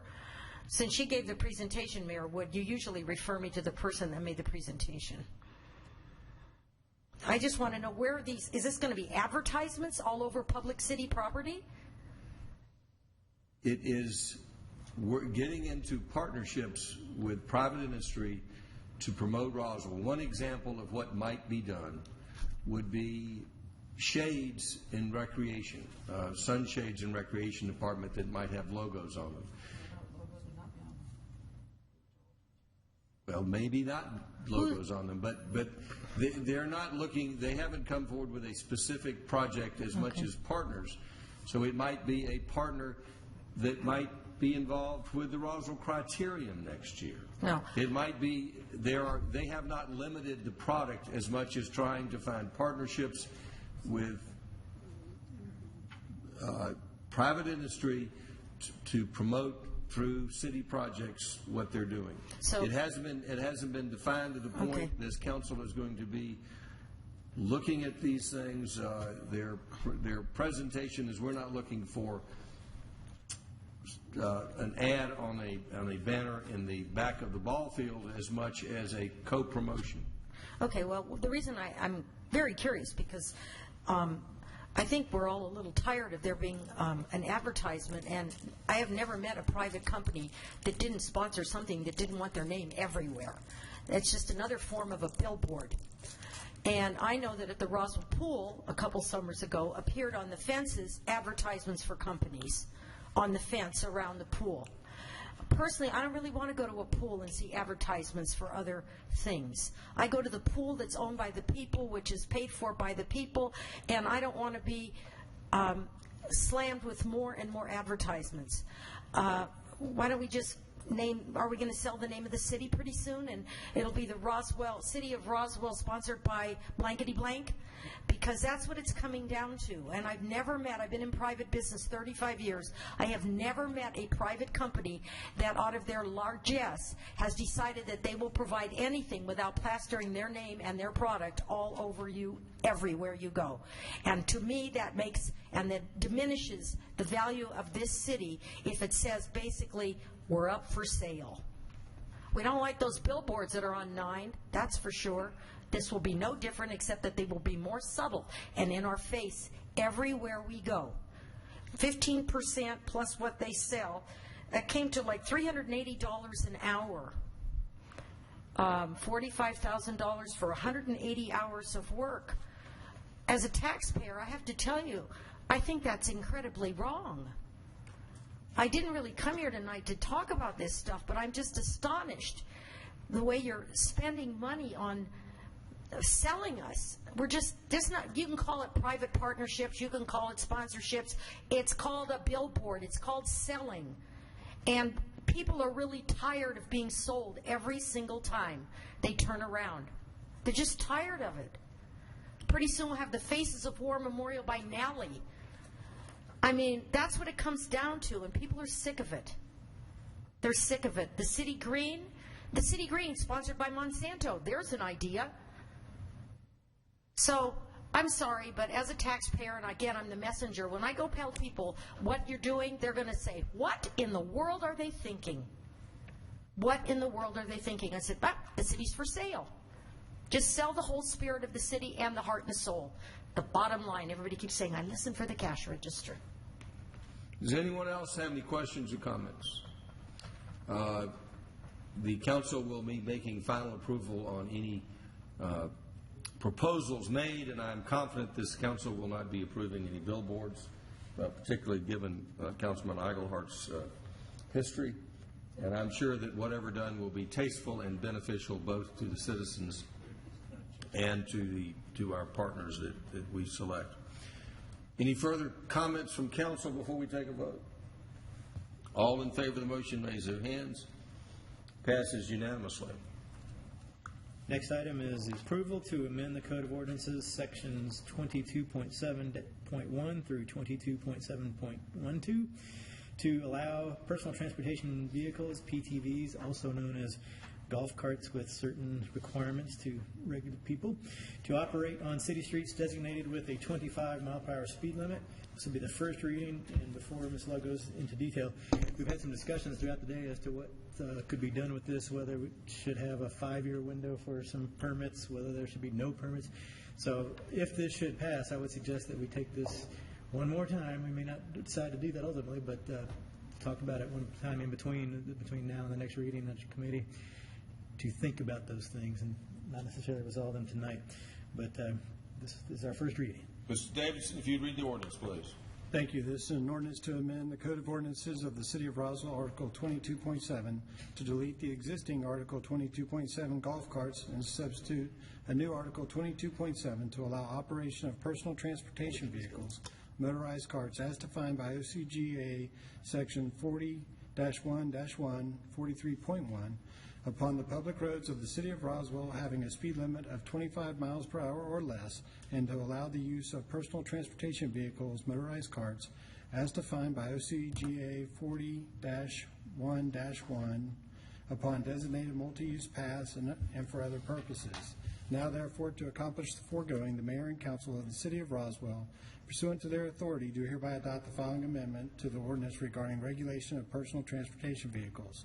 Article 22.7 of the Code of Ordinances is hereby deleted in its entirety, and the following is substituted as a new Article 22.7, the text of which is incorporated herein by reference, and if approved, this will be the first reading. This first reading provides for several things. As you recall, back in December when you adopted the first ordinance to implement PTVs on public streets of 25 miles per hour or less, it had a March 1 effective date. So the last action that you took was to delay that to July 1, 2015, to allow us opportunity to put in place the provisions. One of the provisions is to charge for the registration of $15 a year to register PTVs. There's a variety of forms that staff has created, taken from other cities who currently allow PTVs on their streets. And Mr. Asenbrack is here, and he can speak to the signage that will be required and where staff proposes placing the signage based on the requirements of the state law, and the state law is strict regarding where they're placed and the wording. I know there's been some discussions about the requirement for registration as well as how often the registration is. So staff is prepared to address those questions.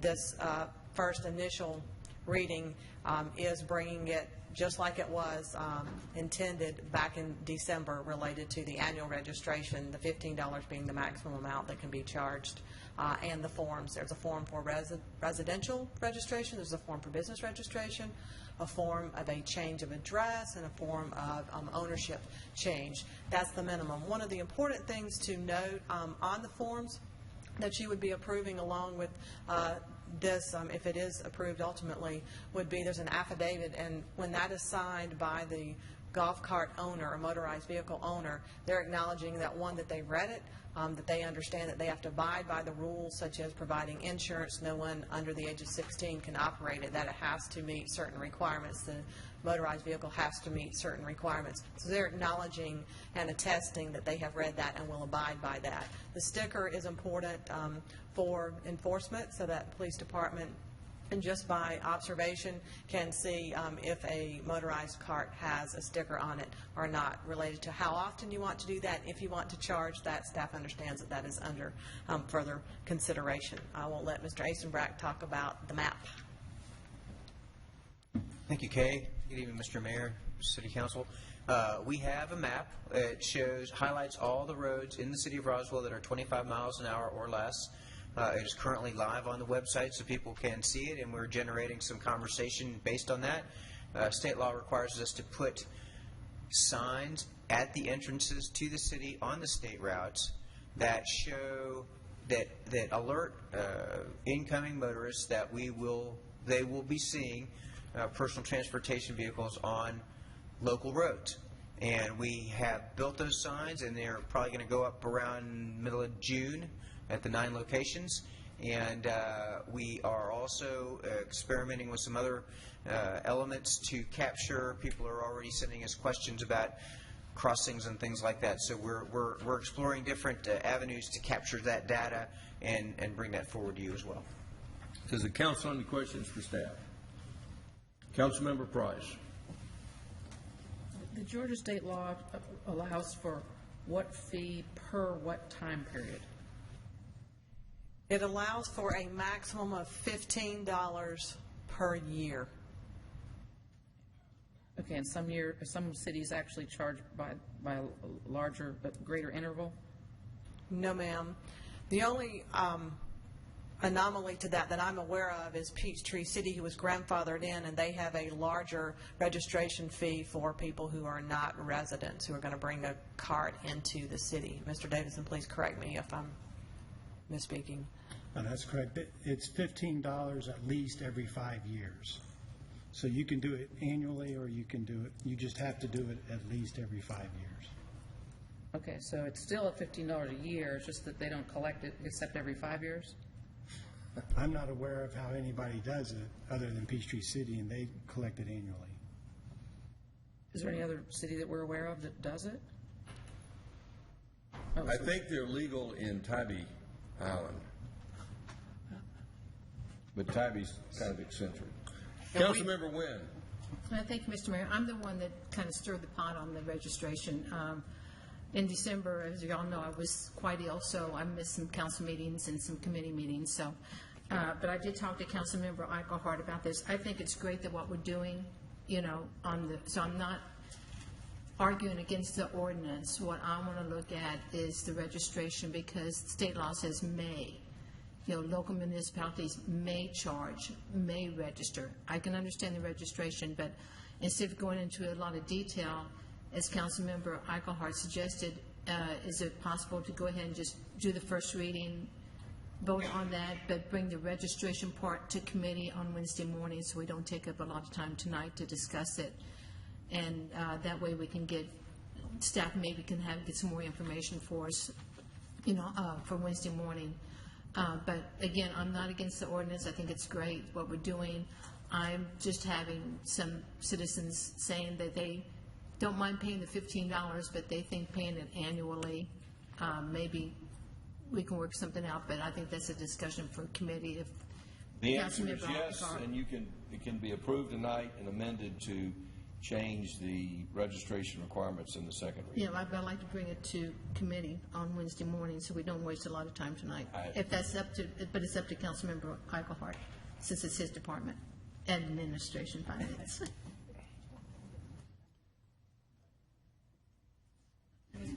Councilmember DiPolito. Thank you. With respect to renewals, I know we're a long way off from renewals because we have to register for the first time. But is that something that can be done online or mail-in? Do we have- Both. We anticipate both. That'll be processed, should this be implemented, and a fee charge that'll be processed through finance, who already processes a lot of payments and bills. So just like a car decal, when people renew online, we expect it to operate much the same way. We really don't have an idea about how many there may be out there to be registered. We don't have a good feel for it, so we'll adjust our process. But both a manual system and an automated system will be made available. Okay, thank you. Councilmember Diamond. Thank you, sir. I do like the idea of making it less often at a minimum. And would that be something that somebody would like to recommend for first reading, and then we can discuss it at committee, or? You can propose an amendment to the first reading if you wish. I'll do that in a second. Okay. I guess one of the questions in doing that, would we look at $75 as 5 times 15, or that's? You can't charge 75. I thought it was on a per year basis. No, it's $15 at least every 5 years. Okay. So you can charge 15 a year, or 15 every 5 years, or 15 every 2 years. Well, 20 every 2 years. 15 is the max. No, 20 every 2 years. It's 10 a year. Mr. Davidson, can you clarify the debate over here? It'd be $15 max whenever you do it. So you can charge 15 every year, you can charge 15 every 2 years, Well, I think 10 every year. I think the key thing is to not create this monster that we have to do all the time. So, and one of the questions was, is 15 going to cover the expense? And I don't think it is. So I guess It we're gonna doesn't eat it either now. way. And I think that was staff's thought in learning about how the law read, and when staff had our organizational meetings, we talked about it. And so our policy, based on what we typically try to do, is to recoup costs, to cover them. So when we offer these types of permitting and fees and all that, that's where it came from. It can be whatever the council deems appropriate, and we will implement that, but it will in no way cover the cost. But doing it every year and still only No, charging sir. 15 is going to make us Correct. deeper in the hole. Correct. So then I would amend it then to make the amount. You haven't made the motion yet, I think. Well, whenever I make the motion, are we ready I to want make to the motion? get comments from council before you make the motion. All right. Any other comments or questions from council before Councilmember Eichelhardt makes his motion? Councilmember Price. Is this a place to do any penalties or be, what? We have an ordinance which has been read. I'm waiting breathlessly for Councilmember's motion, but if you'd like to amend his motion, Well, I'm just you can asking, propose an is amendment. it necessary that we put penalties in here, or is that just up to the judge? No, we wouldn't put penalties in our ordinance. It would be, should there be a violation, then that would be adjudicated through our court system. Okay, thank you. Councilmember Orleans, did you have a question? No, I was just going to say, let's get to the motion. Councilmember Eichelhardt. I move to approve the first reading with the change to section 22.7.12 that deals with annual registration. I'm not going to rewrite the words now, but I would like to direct staff to correct the wording so that it's $15 for a 5-year registration, and we'll work on that. I assume that would be for the life. If it's transferred, it would then have to be re-registered under the new transferee because we're trying to track who owns it. Correct. So I'll let, again, staff work out those details. We have a motion by Councilmember Eichelhardt. Is there a second? Second by Councilmember Diamond. Anyone in the audience have any questions or comments? Just come forward, please, if you'll give us your name and address. Caleb, if you'll join us up here, I need somebody to time it. Just a quick question. When you read this proposal, did you say that these could be used on multimodal paths? But it was in the amendment. I mean, in the proposal, somebody said the words, "These can be used on multimodal paths."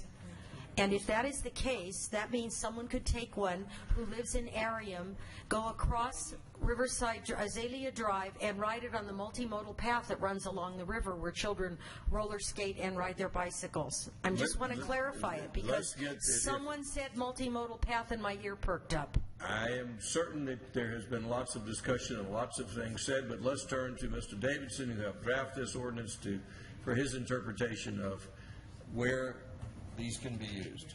What the ordinance says is it may be allowed on the multi-use pass if approved by mayor and councils by resolution. So that would have to come back to mayor and council. They would have to approve it by resolution, and then that path, whatever that section is, could be approved. Okay, because as the person who's never going to own a golf cart, but those people that do, if the word gets out, this is just the human nature factor, if it gets out that they are thinking about using them on multimodal paths, they will preempt you and go use them anyway without your permission.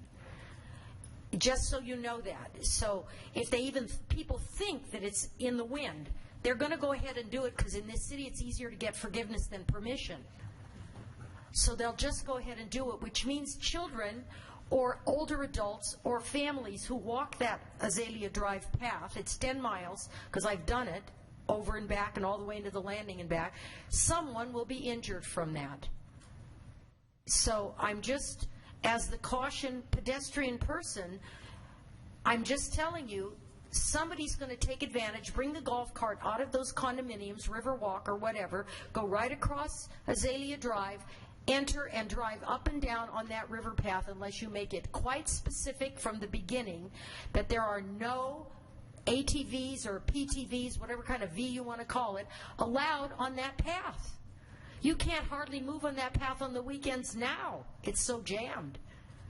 I would hate to see someone get injured. It's just, as a user, I'm just coming to you. You don't live in this area. None of you do. I do. You don't understand the use and the mentality of the people. Does anyone else wish to comment? We have a motion and a second. Any further discussion by council? Councilmember Price. Yes, in the marked up version, and I guess that's the same as the final version, but it does say in 22.7.6, it says, it does say, or on multi-use paths as designated by mayor and council by resolution. Yet, further down in that paragraph, it says, except as noted above, they may not be operated on. It would make more sense to have all the places they're not to be operated on enumerated in that, or listed in that sentence, and then, as the other sentence suggests, that by resolution that list can be modified, as opposed to saying, I would amend the motion to strike everything following 25 miles per hour or less, period, and then go further and say mayor and council may amend by adding and subtracting, and then add the words multi-use paths in the final sentence following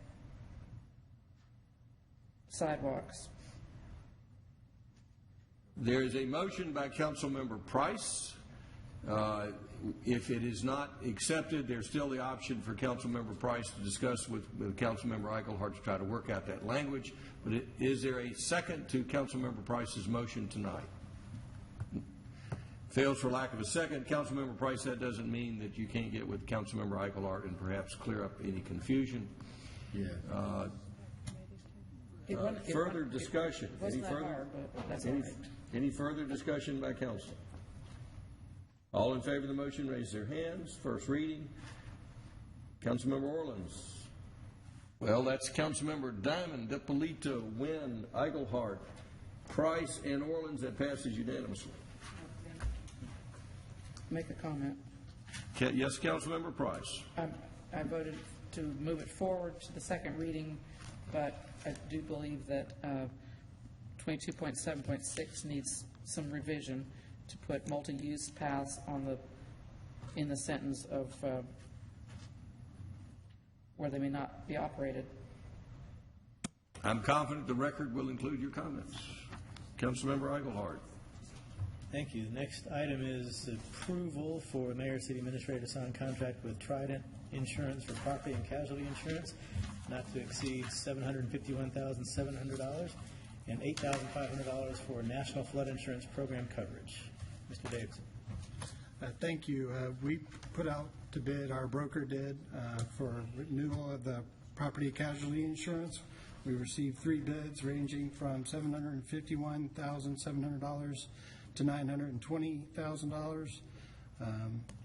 Our recommendation is to go with Trident Insurance Services, who was the lowest, most responsible bidder, and they are our current insurer at this time. We recommend staying with them. Also, we recommend $8,500 to American Bankers Insurance Company for national flood insurance. Do we have a motion? Motion to approve. Well, we're going to wait for Councilmember Eichelhardt. I'm sorry, Councilman, it threw me off because he read it, so I was thinking of something attorney. We were Sorry. talking about something else, so you were helping, but I'll make the motion to approve. Motion by Councilmember Eichelhardt. I'm going to recognize a second by Councilmember Wynn. Any further does anyone in the audience have any questions or comments? Any further discussion by council? All in favor of the motion, raise their hands. Passes unanimously. Then the final item for this section, anyway, is approval of the T-Mobile South LLC Water Tower lease amendments with David again. Thank you. This item is actually 2 amendments. This is not the water tower group that is promoting branding and marketing. This is a different water tower. This is actually T-Mobile, who has antennas on 2 of our water tanks.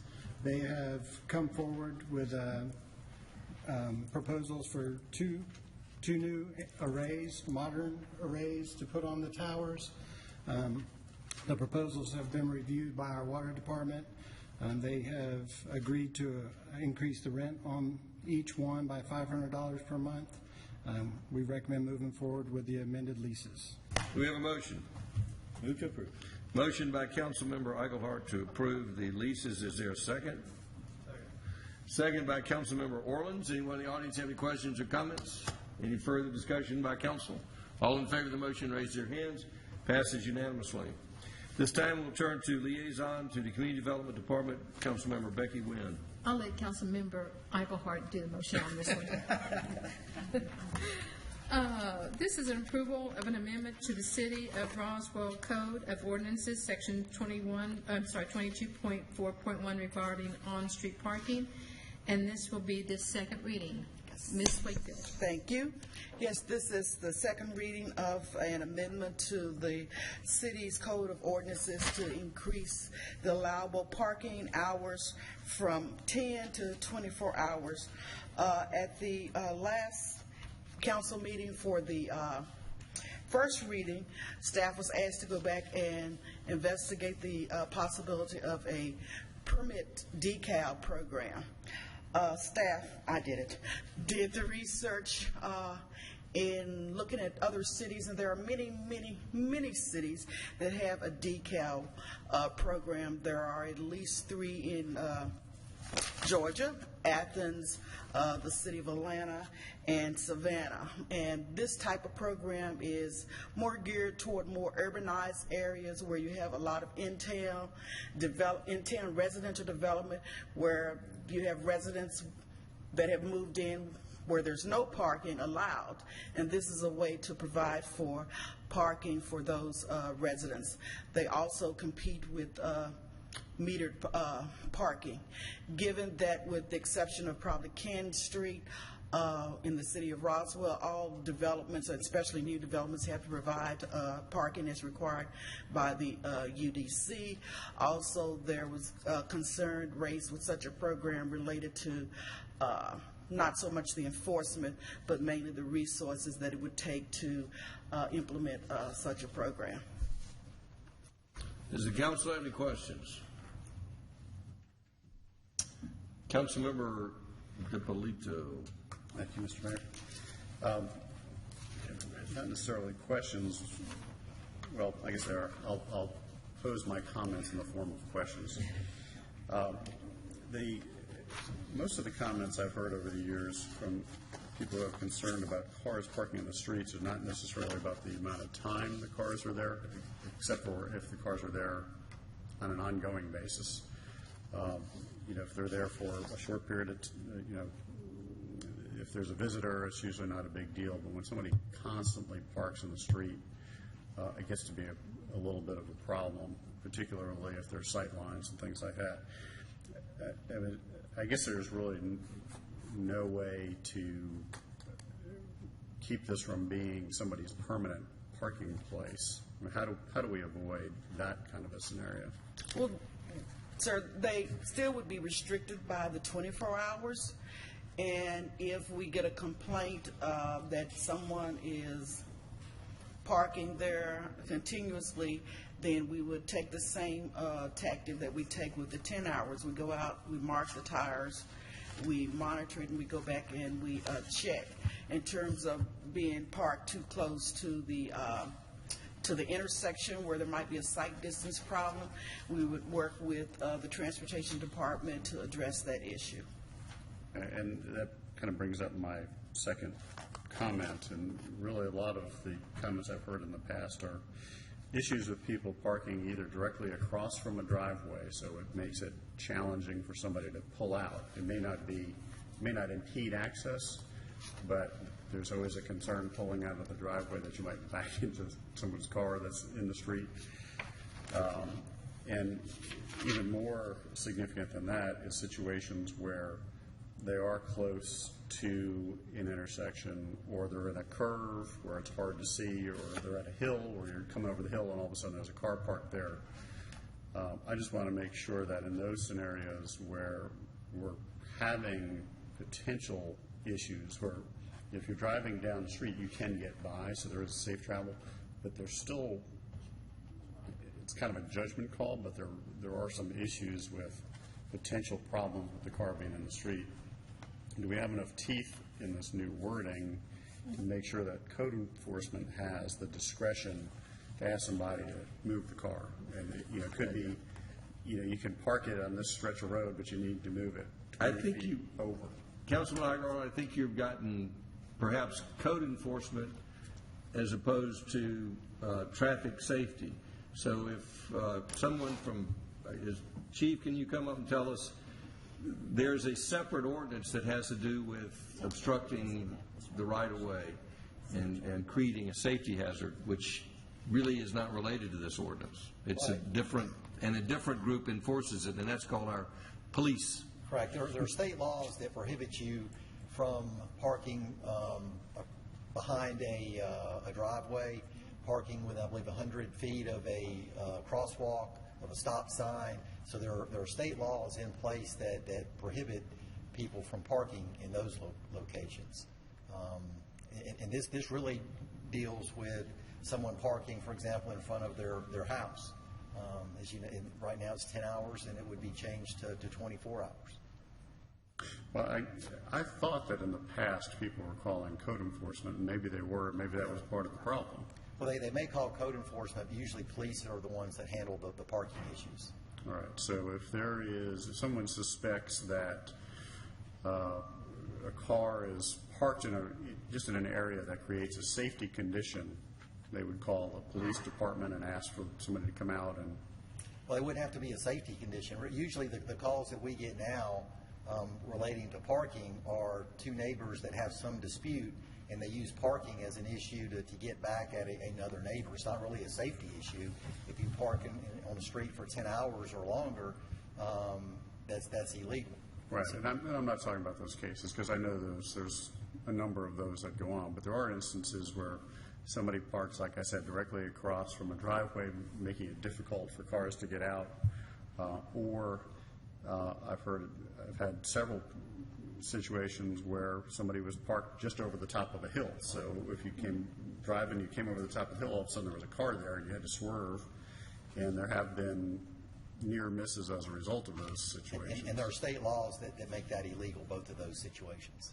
All right, so once again, that would be in the purview of the police department, not code enforcement. So if we hear those complaints, we refer them to you. Correct. Or your department. Yes, sir. Okay, thank you. Mr. Davidson, would you read the ordinance? Thank you. This is an ordinance to amend Article 22.4, Motor Vehicles, Operations and Maintenance of the Roswell Code of Ordinances. Now therefore, the Mayor and Council of the City of Roswell, pursuant to their authority, do hereby adopt the following amendment.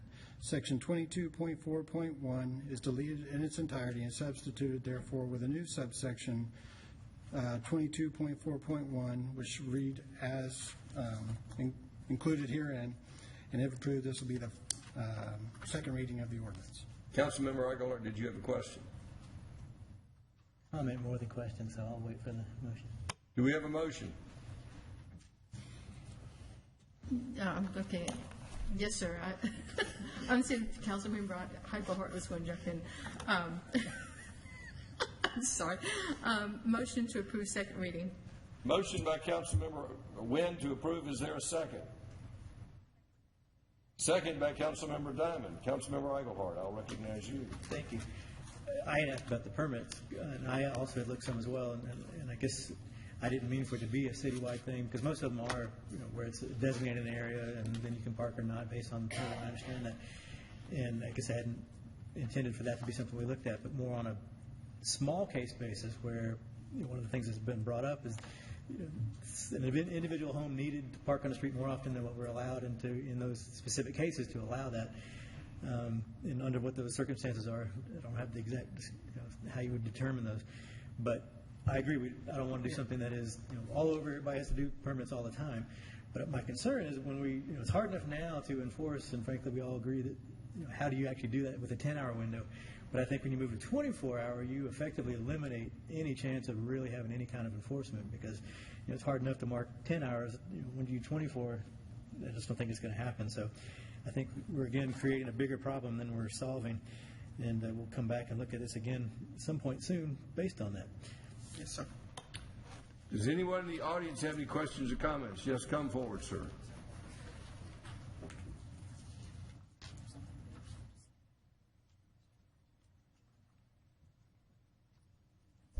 Good evening, Mr. Mayor and members of City Council. Thanks for the opportunity to speak tonight. If you'll give us your name and address. My name is David Keating. I live at 89 Nancy Trail, about 0.2 of a mile off of Canton Street. And I first had a question just to make sure I understand the purpose behind the proposed change in the law. What is the objective? What are we trying to solve? Well, we have a law that says that you cannot park a car on the street for more than 10 hours. Mm-hmm. And what we had an issue was people calling code enforcement because they didn't like their neighbors parking there for a short period of time, and a lot of issues. And then the discussion turned to if you have a child visiting overnight from college and they park on the street, it's probably more than 10 hours. And we talked about what was the appropriate period to allow somebody to park on the street. It's a judgment call. There are pros and cons. Council came down with 24 hours. Beyond that, it's not reasonable to park on the street, but 24 hours seemed to be a reasonable time to allow somebody to park on the street. So there's no true right or wrong answer, but the council was trying to look at what was a balance between reasonableness and someone who was just there too long. And so I understand that objective and appreciate, too, as a citizen, the interest of council and the office of the mayor in solving that sort of problem. What I'm concerned about would be the unintended consequences. One of those will be spillover of commercial parking onto residential streets, particularly around Canton Street.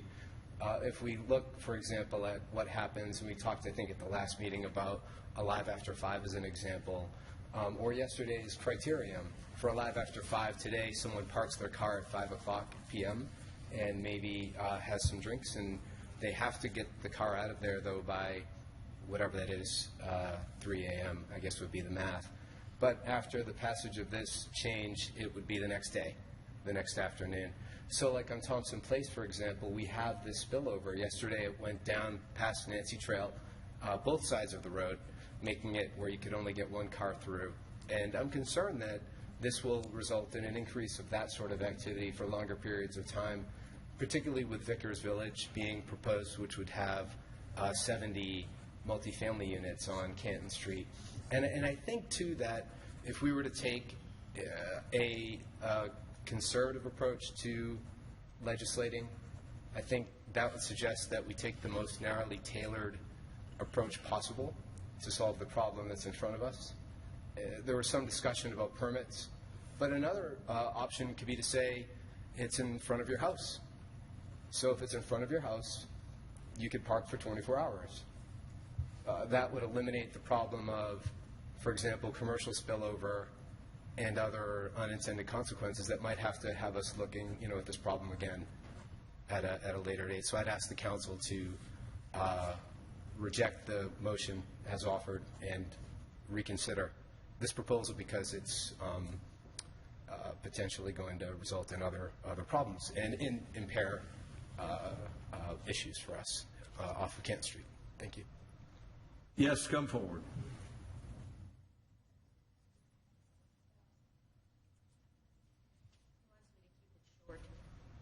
He doesn't know me very well. I'm Janet Russell. I think the 24-hour, I agree with this gentleman. I think it's too much. I live in a pretty hang-loose neighborhood. If somebody's got a family member visiting for a vacation for a week, we don't care. However, most of you know that Jones Drive empties into Highway 9, and at one corner we have where Amalfi Restaurant is, and Zenergize, and a new Zumba place, and on the other side is the coffee house. Jones Drive is not wide enough for two cars to pass each other. When you allow on-street parking at all, and I've contacted the police about this, there isn't really on-street parking on our Jones Drive. It is in-lane parking.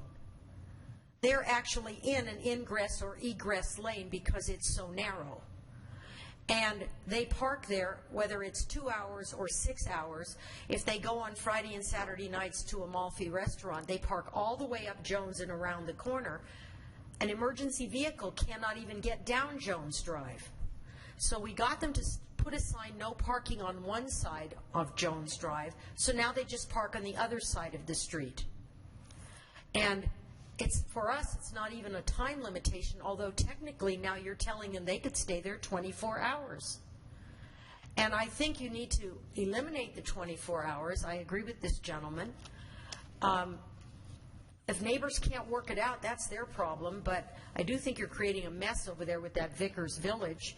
But where I live, Jones Drive, we get spillover, not the church people. There's an entire church parking lot down below. But on Wednesdays, the coffee house people are not allowed to use the church parking lot above. And the young people don't want to walk from the lower parking lot up to the coffee house because it's really far. So they just park on our curves, and it's a blind curve, and it's very dangerous. And when I ask them to move, they don't like it. And when I explain to them that an emergency vehicle like a fire truck couldn't get down there, they don't really care. When you start saying people can park anywhere for 24 hours, I think you're giving them license again to do anything they want, because that's how the mentality of the people are today. So I think you need to reject this proposal. Does anyone else wish to comment? Yes, come forward, please.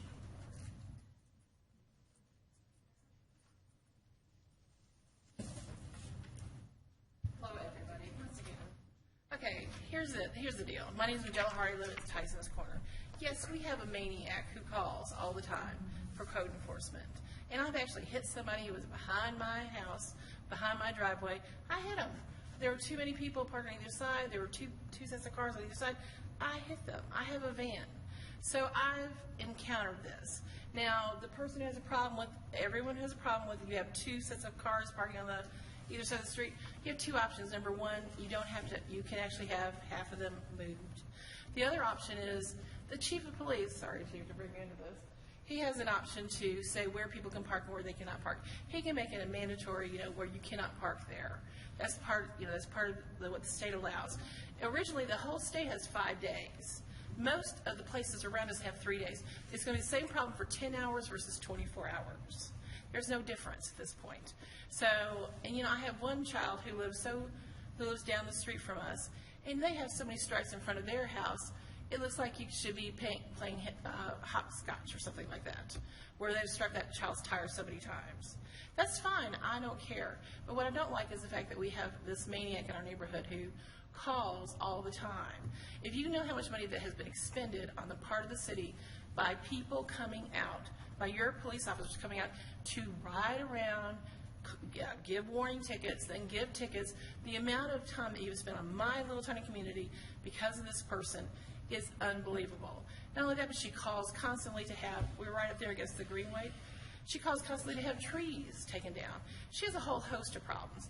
The only thing that you can do to help us out is to keep her from making our neighborhood more tightly controlled by actually taking away the 10-hour thing. That's her little bludgeon.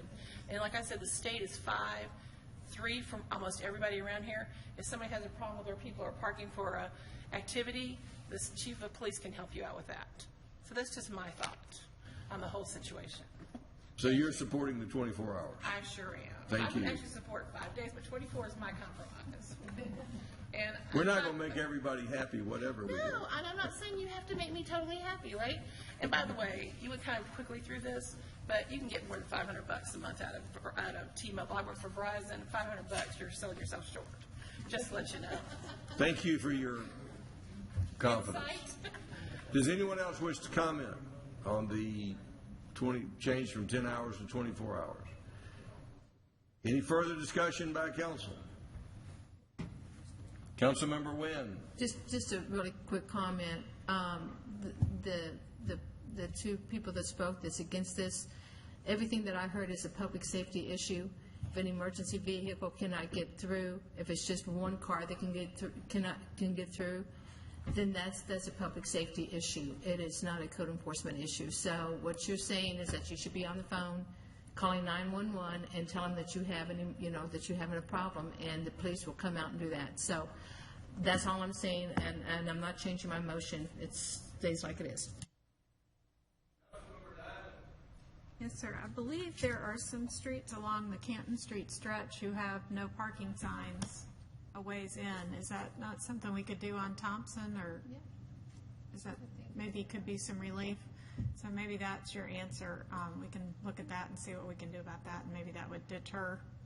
If you get the first few spaces, then people realize they can't go, and maybe they go somewhere else. So we can work on that. Any further discussion before we take a vote? Councilmember Price. Yes, when this first came up, I thought it sounded reasonable, but I'm getting a little more concerned as the more I think about it. On the introduction page 90 in our packets, the third bullet point says lifestyle changes. In the 54 years since the ordinance has been in place, there are now more vehicles per household. Well, I guess that's a no-brainer. On the other hand, does that mean that we want some of them to be parking on the street on a consistent basis? Or I guess my concern would be that a savvy family could rotate their cars, and they could keep 2 in the driveway, 1 on the street, and every day they could just rotate it. I really think that we don't want to encourage that sort of thing because they're not really in the right of way. They're on the roadway itself. So I know we talked last time about adding something on there, and I see that we did put one extra sentence in which says parking on the street shall not impede safe travel of vehicles or emergency access. And I'm wondering if we should add another sentence, something like, rotation of vehicles on a continuous basis. We talked about how we could do that, but I just think there are situations where people are probably abusing this as it is and would still abuse it with 24 hours. So how to add any extra wording, maybe legal could help us out, how to prevent habitual parking on the street, even if they're within the letter of this new ordinance.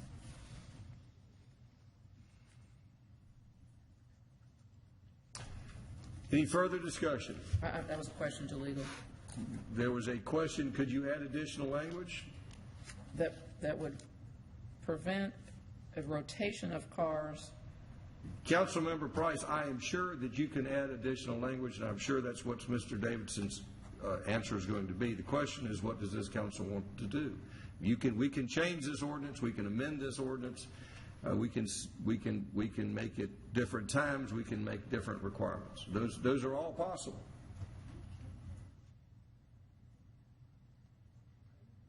Mr. Davidson, would you concur?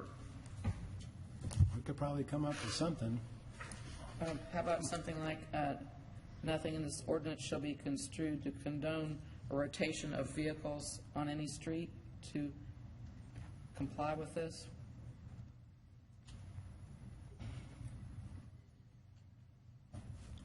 I mean, we'd have to be checking registration on who's in the family. I mean, it's... No, but I mean, at least that they would know that if somebody thought there was a pattern that they were rotating the cars because they've got more cars, as the introduction stated, that we now have more cars in families, well, does that mean that one of them is allowed to park on a street on a rotating basis? Councilmember Price, I'm sure that the language can be changed. If you would like to propose an amendment, you can propose an amendment. If you would like to come back with whether this ordinance passes or not, you can always propose a new ordinance. But tonight we need to make a decision, so we need to either hear an amendment, or you can make a motion to defer, or you can oppose it, or you can vote for it. But to have a lengthy discussion of what is possible is not going to get to a decision point tonight. If you wish to ask this council to defer it further, to consider different proposals, we'll entertain a motion for that. Or if you have something specific, we'll entertain a motion for that. All right. If we don't approve a second reading tonight, what is the course of this? Mr. Davidson, if the second reading is not approved tonight, if it is deferred, and that's, I assume, what your question is, how long can it be deferred? You can defer it for 65 days from the first reading, and the first reading was April 13th, so you have plenty of time. All right, I'd like to move to defer in order to add language that would prevent habitual parking on the street. There is a motion to defer by Councilmember Price. Is there a second? Second. Second by Councilmember Eichelhardt. Any further discussion of that motion? All in favor of the Councilmember DiPolito. Question about the motion. The motion is just to look at additional language, or is it to look at specific language, or are you broadening it or is it broad enough that we can look at other options? In the motion to defer, you could look at any options you wish because you're not taking a vote. The effect of the motion to defer is not to defer it for a specific reason as much as she's made a motion to defer. Her reasons are to discuss additional things, but if you defer it, anything can be added or taken away. Add for those reasons or any other. Okay. Would you second that? Yeah. It's already been seconded. We're good. I just wanted clarification on that. So there is a motion to defer. The discussion of what the amendments could be to the ordinance is only limited by your imagination. I will tell you, though, if your council is going to say, let's pass an ordinance to prevent habitual violators from violating parking ordinances, and you are successful in that, you will have changed the law of human nature and have done something quite extraordinary. Councilmember DiPolito. Thank you, Mr. Mayor. I agree with you. I wanted to make a comment because when I first heard of this, I thought it was reasonable as well. But then I started thinking about the fact that, it has been in place for so many years, and with the exception of a few areas, it really hasn't been a problem. I think the areas adjacent to commercial property are a concern, particularly the Canton Street area. So I think that's a very valid concern. And frankly, I'd rather have people park in their driveway if they have an extra car, and it's a little bit of a hassle, and you need to move around and maneuver around your own cars, and that's something we do in our household, and we just make it work. So I'd rather not see cars on the street, would be my preference. And I realize we have some areas that there are problems. I still think Councilmember Eichelhardt's idea of if there's a special situation, if there's somebody who has to have multiple cars and they can't have them in the driveway for whatever reason, maybe there's an option there that we give them a special license to do that. So I'm leaning in that direction right now. Any further discussion? All in favor of the motion to defer, raise their hands. That's Price, Eaglehart, and Dippolito. All opposed? Diamond, Wynn, and Orleans. I'm going to vote to deny the deferral. So we're going to be voting on the motion. All in favor of the motion? Councilmember Orleans. I'd like to amend the motion to 12 hours. From 10 to 12? Correct. We have a motion to amend the 10-hour ordinance to a 12-hour ordinance. Is there a second? Basically. Go ahead. Is there a second? I'll second that. We have a motion to make it 12 hours from 10 hours. Councilmember Wynn. I'd like to know Councilmember Orland's reasoning to add just 2 more hours to that, please, before I decide how to vote. Basically, this whole thing is getting so out of whack, it's unbelievable. We had an ordinance on the books for 59 years that allowed up to 10 hours. It has nothing to do, this ordinance has nothing to do with commercial overflow or anything else. Those are other new issues on the whole deal. So all we were doing was considering whether the 10 hours was still appropriate timing, because of certain situations in certain neighborhoods where people were making an issue to the police. So we were trying to come up with something to give in overnight parking. 10 hours maybe was a little bit limited depending on when you started from a technical standpoint. And so the idea came up with 3 days and 5 days. And we came to a compromise, trying to come to a compromise of 24 hours. So if somebody parks in the example of commercial, they can park there now on the side streets off Canton Street. And if they leave it at 5 o'clock, the police haven't marked it at 5 o'clock. They won't know if it's been there for 10 hours at 3 in the morning. And I guess I'd rather have somebody leave the car and get a ride home and then come back the next day to get it.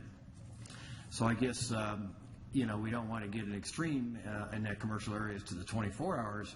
So I guess I'm going right back to the idea that we should compromise at the 12 hours, give somebody basically overnight, and then they're going to have to move the car, or they can rotate it now under the 10 hours. They can rotate it 20 million times a day if they want to. So I don't see what rotation is going to do. So as I said, I think this whole thing is getting totally out of whack to move from 10 hours to an undetermined number of hours. So I'm proposing an amendment to adjust it a little bit from what we've had for 59 years and give somebody the overnight. So if you got a student or somebody there, and then if Councilman Dippolito wants to propose something in the future that is completely different about restricting the driveways, I'm all for listening to it. But we have spent so much time on this when it was one little bit of a change and had nothing to do with these other things, because all these other things can be done currently. So I'm proposing an amendment to go to 12 hours and move this thing on. And I believe in that, compromise and at least getting a majority vote. So if 12 hours we're not listening to the floor. If 12 hours makes it work, I'm for 12 hours. So we have a motion to amend the 10 hours to 12. Is there a second? Mr. Mayor. There is a second. I have already. All right, so we're voting on revising the current ordinance to go from 10 hours to 12. We're taking a vote. Any further discussion on that vote? Councilmember Dippolito. Thank you. I just wanted to comment on Councilmember Orland's comment that I actually seconded your motion, so I actually agree with you. Saying if you want to go the other direction, that'd be a whole other discussion. Don't talk past the sale. We have a motion and a second for 12 hours. All in favor of the 12 hours, and this will be the second in the last reading. You can always come up with a new ordinance tomorrow. All in favor of 12 hours. There's a question by Councilmember Price. Would be in effect a change of our current ordinance, correct? Correct. And that costs us how much to do when we go into the cost? The cost of changing an ordinance. No, when we. Are you talking about? We put it into those whatever things that we have to put it into. Kay, is there a cost associated with an additional cost other than current advertisements or whatever we spent? You're talking about going from 10 to 12. If we make this change tonight, is there any additional cost over the current cost of making this change? Not counting the hours that have already been spent up to this time on this Staff time and council time. Yes, sir, that would be a very large amount. However, we pay for a service to codify changes to not just this ordinance, but any ordinance or action that the mayor and council take. So there's no additional charge for that. We have to have it codified, we have to copy it. So staff time of making the change. Right. So they're on retainer, is that what you're saying? Well, we pay for the service. If they're not on retainer, it's just we pay for a service so if you change one ordinance or you change every ordinance in the city, there's no incremental cost. Well, there may be incremental for the level of service that we get, but it doesn't change based on the typical amount of ordinances that you change in a given year. How long you debate it or how many times you defer it and going back and forth to committee, that's not taken into that service. This is just what it takes, and then once you finally make a decision, to actually codify it. Any other questions, discussion? I didn't get an answer. No, there is no additional cost. I don't know the cost. I mean, when we submit it to them, do we get a bill directly from that, or do we? Well, we pay for it. I can get you the information, Councilmember Price. I don't know it off the top of my head, unfortunately, but there's an amount we pay per year. It's not It's per a fixed change. cost, it's not per ordinance, so any additional cost of where we pass this ordinance, it's not going to change that base charge. Is that a fair statement? Yes, sir. Any other questions? We have a motion and a second to revise the parking ordinance from 10 hours to 12. All in favor, raise their hands. That is Councilmember DePolito, Orleans, Price, and Eichelhart. All opposed? Wynn and Diamond, the mayor is voting in the majority. It's going from 10 to 12. Oh, I don't vote. That's right, it passed. It passed 4-2. I don't need to take a position. Passes 4-2. I strike my vote. My vote was out of order. It's stricken. All right, if we'll move on to even more exciting things. Mr. Mayor? Councilmember DePolito. That was an amendment. Now we have to vote on the actual ordinance, do we not? All right, we'll vote on the passage of the second reading of the ordinance changing, and it'll change the time from 10 to 12. All in favor of the motion, raise their hands. DePolito, Eichelhart, Price, and Orleans. All opposed? Wynn and Diamond passes 4-2. The next item on the agenda is Environmental Public Works Department Liaison, Councilmember Rich DePolito. Thank you, Mr. Mayor. The first item is approval to use standby engineering design services firm Brown and Caldwell for the design of the Green Infrastructure Implementation and Best Management Practices Revolving Fund Project in an amount not to exceed $120,600. And Mr. Skalsky will present this item. Thank you, Mayor and Council. I'm very excited about this project and look forward to getting it started. Very briefly, in February of this year, you all approved acceptance of a 319 grant under the Clean Water Act from EPA. That's a very competitive grant program. I believe there are only 5 awarded in the state this year. This project would be to kick off that project using one of our standby services engineers, Brown and Caldwell. There were a number of questions about the project that have been addressed in the attachment to the agenda item itself related to the project budget breakdown and the details of the scope of work. We'd like to use a standby services firm because of their historical involvement with the grant program, with this project in particular, in helping us secure the grant. And we believe this will be the most expeditious and most economical way to proceed with the project, both on schedule and our opportunity to get the best fees, since our current standbys have had those same fees for 3 years. If you have any questions, I'll be happy to address those. Just for clarification, what is the total cost of this project? The total cost of the overall project is $361,046. That's the overall project. The cost And this is the engineering portion. Engineering and analytical portion and outreach portion is $120,000. And what is the city share of the overall project going to be? 50%. Does the council have any other questions? Councilmember Price. Yes, in the committee meeting, it wasn't clear that there was a match, and the $180,000 match, is that something that's in the current budget or will be in a future budget?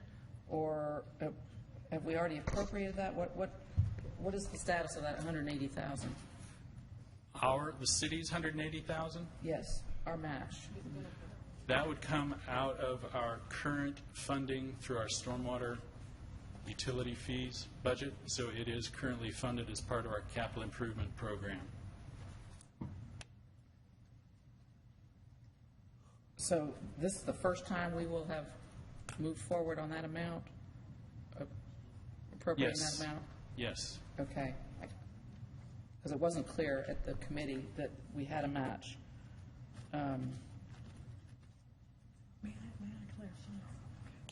So that sort of bothers me. And can you define a revolving fund? I will try. I may defer to some of our financial folks here in the audience, but in short, that program is similar to a state-run program that allows us to leverage funding once it's established. So we will allow a program to begin. We'll fund it initially. When those applicants pay back into the fund, we'll be able to leverage that money and use it again for other similar projects elsewhere in the city. That's one of the attractive, innovative features of this program, is developing that specifically for stormwater infrastructure funding. We've already had inquiries about how that's going to work, literally from outside the state, because of the interest in this program. Any other questions? So again, that revolving fund is what, somebody else's, we're getting interest from somebody else, or somebody else getting interest from us? What? I don't get it. In short, there are opportunities where shared infrastructure investments can be funded upfront, paid back potentially over time, and this is a potential refunding opportunity where the city would collect those revenues back and be able to leverage that capital again on another stormwater project outside of this particular study area. So it's a pilot program that'll, one, put in a stormwater management system in the Groveway area, and number two, create this revolving fund mechanism that we'll be able to use throughout the city in the future. Any other questions? Do we have a motion? Yes, I'd like to make a motion to approve. This is a green infrastructure project, which is something that the city is encouraging developers to use, and I think it's great that we are leading the charge by showing some innovative ways to build some green infrastructure. So with that, I move to approve. Motion by Councilmember DiPolito to approve the grant. Is there a second? Second by Councilmember Diamond. Anyone in the audience have any questions or comments? Any further discussion by council? All in favor of the motion, raise their hands. Yeah, that's Councilmember Orleans, Eaglehart, Wynn, DiPolito, and Diamond. All opposed. Councilmember Price passes 5-1. The next item is approval of an amendment to the City of Roswell Code of Ordinances to repeal 24.6 Roswell Lakes and Ponds Partnership Policy and replace it with Article 24.6 Roswell Dredging Assistance Policy. This is the first reading. Mr. Galson. Thank you again. In summary, this project, or this item, will totally replace the Lakes and Ponds ordinance with a dredging assistance policy. There are a number of changes. In essence, we're trying to clarify the program objectives and clarify the application process and the constraints on the program. There are a number of particulars, but I believe legal counsel can weigh in on the specific language changes. There were a significant number of changes, and hence the complete replacement of the ordinance. Yeah. Councilmember Orleans. On the current ordinance, there is a requirement for inlet and outlet controls, and I didn't see that in the new ordinance. Is that something we feel we don't need anymore, or is that just missed in the translation? I believe that we specifically do not think that inlet-outlet controls are a key focus of the ordinance in terms of the types of project expenditures that the city is most concerned about at this point. Because it's primarily a dredging. Right, but in the original, I know we wanted to require those inlet and outlet controls, not so that it was easier for dealing with the issues after the fact, after we already dredged it out. So I think that needs to be looked at before the second reading to make sure and be clear on that, if you could.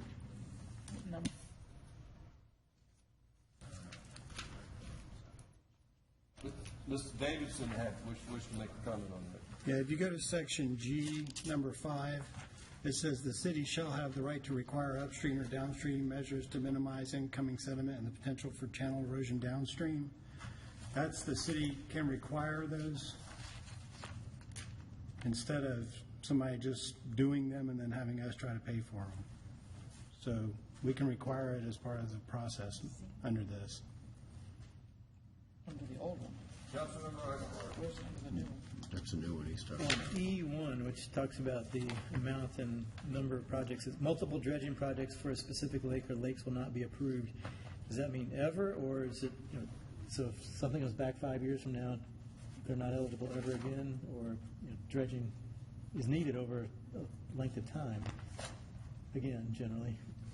Can you clarify that, what that means? That'll be up to the council at the time, but I think the intent was that in one application, there would only be the ability to apply for one lake, which would be one project. Okay, thank you. Other questions? Mr. Davis, would you read the ordinance? Thank you. This is an ordinance to amend Chapter 24, Utilities and Services, Article 24.6, Adoption of the Roswell Lakes and Ponds Partnership Policy of the Code of Ordinances of the City of Roswell. Now, therefore, the Mayor and Council, pursuant to their authority, do hereby adopt the following amendment. Chapter 24, Administration, Article 24.6, Adoption of Roswell Lakes and Ponds Partnership Policy of the Code of Ordinances of the City of Roswell, Georgia, is hereby amended by deleting therefrom Article 24.6, Adoption of the Roswell Lakes and Ponds Partnership Policy in its entirety, and substituting a new Article 24.6 Roswell Dredging Assistance Policy, therefore, to read as follows, the text of which is incorporated herein by reference, and if approved, this be the first reading. Do we have a motion to approve the first reading? Motion approved. Motion by Councilmember DePolito. Is there a second? Second by Councilmember Orleans. At this time, we'll hear from anyone in the audience who wishes to comment. If you'll come forward and give us your name and address, we'd like to hear from you.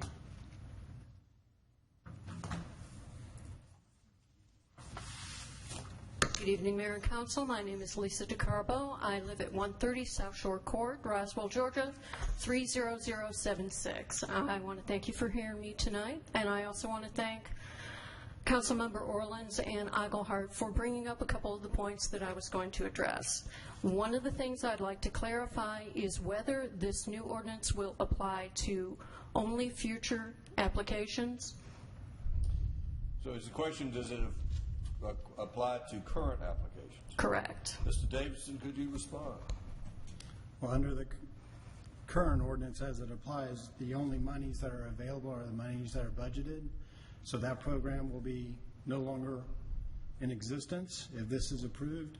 So whatever monies are there could be still used, and then this would be going forward would be a new program. So the only award that would be made under the current ordinance would be what's in the budget right now, not a penny more. It would be a different budget item then, yes. And it would then come under a new ordinance, even though the applications had been made.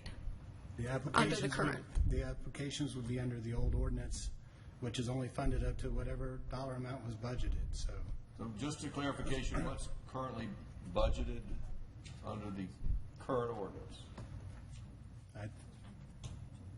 Ms. Love. There's $200,000 currently available for appropriation. So my understanding of Mr. Davidson's comment is under current applications could qualify for the 200, but they couldn't qualify under the new ordinance. Unless Mayor and Council decide otherwise.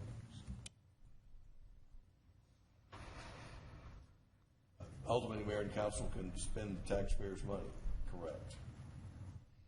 Have we answered your question? That question, yes. Also, I have to agree with Councilman Orleans that it seems like if the idea is to partner with private entities to maintain a good stormwater management system, inlet and outlet controls are an essential part of that. The dredging only deals with the storage capacity, and that is not dealing fully with stormwater quality or quantity. The other question I have is, under this new ordinance, would stormwater utility fees be available to fund the program? Mr. Davidson? No. Well, I guess, let me ask you another question. Are they currently available to fund the current ordinance? No. So the availability of stormwater funds is not being affected positively or negatively by this change? So stormwater utility fees, which are collected to maintain the stormwater management system of the city, can only be used currently and under this new proposed ordinance to fund publicly owned portions of that system, not to address the problems in the entire system. Who is best suited to answer that question?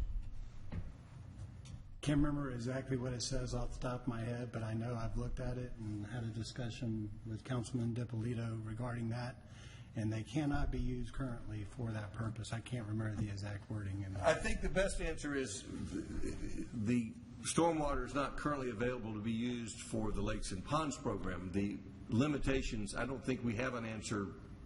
Mr. Davis didn't answer your question of what can they be used for. Is someone else available who could give us that answer tonight?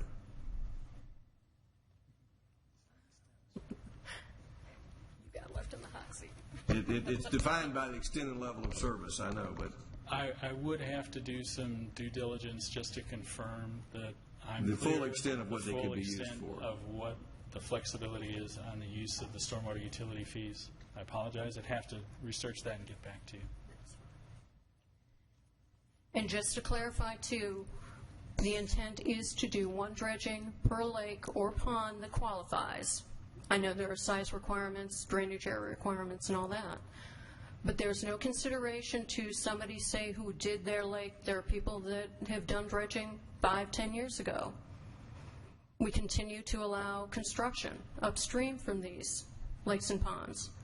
There's no consideration for the fact that this is an ongoing problem and an ongoing diminishment of the storage capacity.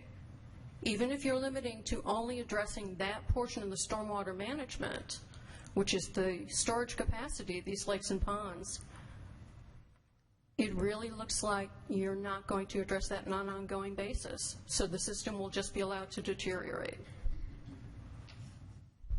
Well, I cannot agree to all of your conclusions, but you are correct in stating that it's my understanding that the current and proposed ordinance was only for one project and not for repeating the project later in its lifespan.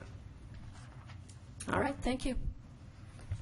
Yes, Councilmember DiPolito. Thank you. I wanted to clarify one point that was made, that the current application would be addressed under the current ordinance, but if for some reason that didn't get resolved, that applicant could then reapply under the new ordinance and qualify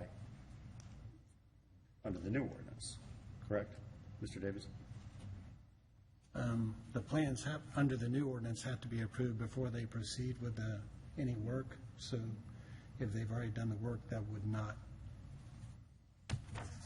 be allowed under the new ordinance. But that's part of the existing ordinance. Correct. So you could amend the ordinance to say that you could consider, you could grandfather situations in if you wish to amend the ordinance to say that. Is that fair to say, Mr. Davidson? Absolutely. But currently, we don't grandfather existing applications in. Right, but if there is an application that is in and they hadn't started the work, they could then, and the ordinance changed, they could apply under the new ordinance. So, okay, so there's no, just because you've applied under the existing ordinance doesn't mean you can't apply under the That's new correct. ordinance. That's correct. Okay. All right. My second question is for Mr. Scalzi, and I know you won't have an answer for me tonight, but is there a reasonable period of time, 5 years, 10 years, to allow somebody to reapply for this? Because I think Mr. Carbo's point is well taken, that some ponds, lakes and ponds, are impacted more than others. And there is new construction going on, so there's always stream erosion. So at some point, it's worthwhile doing that again. So I think we need to look at some sort of a mechanism where there is an opportunity to apply again down the road. I don't know what that time, is that a time frame, or is that a volume type of thing? I think that's a reasonable point and suggestion. And quite frankly, I thought when I initially looked through this that Mayor and Council and we may have been concerned about the prospect of splitting projects, which sometimes happens, or multiple repetitive applications, which I think we were trying to avoid with this language. But I think this is an ongoing issue that does have to be done periodically for maintenance. My first reaction would be something like a minimum of 5-year time frame is probably reasonable. Typically a 10-year time frame for some of these facilities is about normal from the ones that I think we've dealt with thus far in my experience.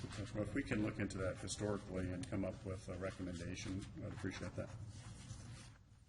We'll do that. Any other questions for staff? Anyone else in the audience wish to comment? Yes. Councilman Orleans. I'm afraid to. Yeah, just a couple comments. Again, looking at this for second reading, and I would kind of agree, even if we put in a 10-year time period, that, if there's a valuable part of our system that, additional development can come into play and we need to do this a second time, that at least there would be some consideration for it. And then secondly, I wasn't necessarily referring to the fact that we would pay for inlet or outlet controls, but I think requiring them to be in place for our benefit or for the benefit of the water system may be another point to consider for the second reading. So, thank you. Councilmember Price. Can someone clarify for me what changes in this ordinance affect the current application?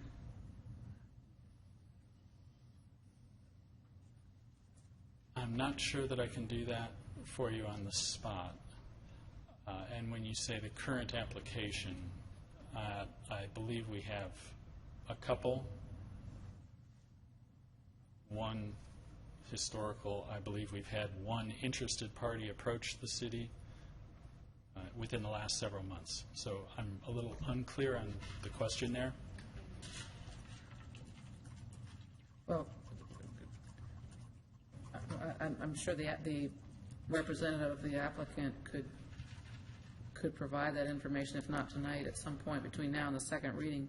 What in the second reading, what in the proposed ordinance would affect them adversely? Just like to know that.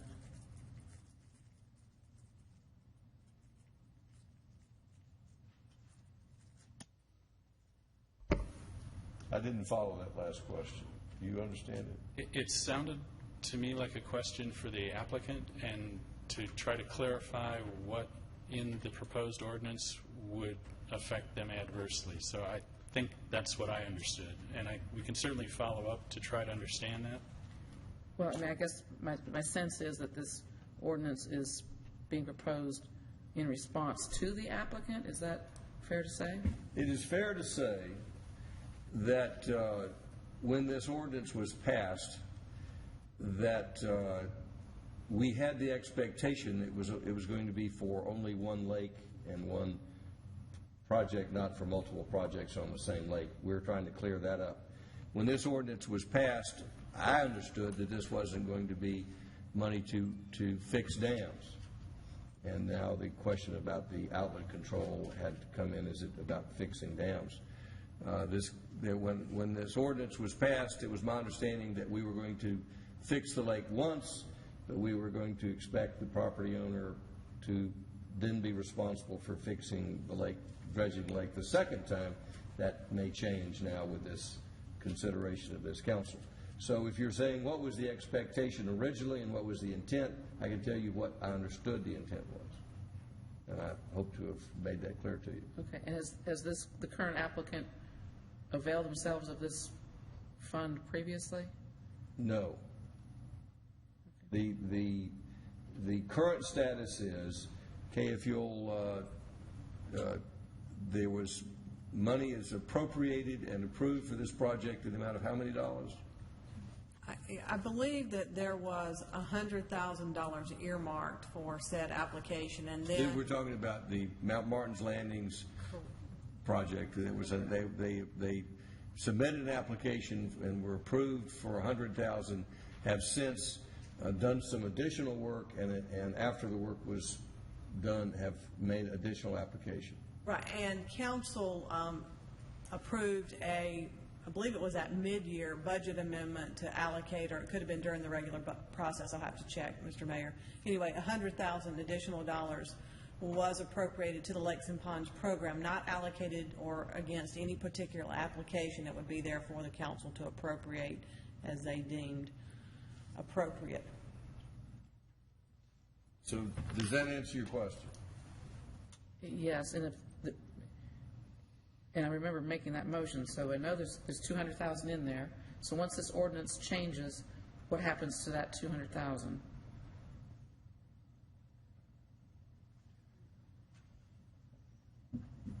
Well, the staff is going to have to give me the technical answer. It's my understanding that the $200,000 would be available for projects that were applied for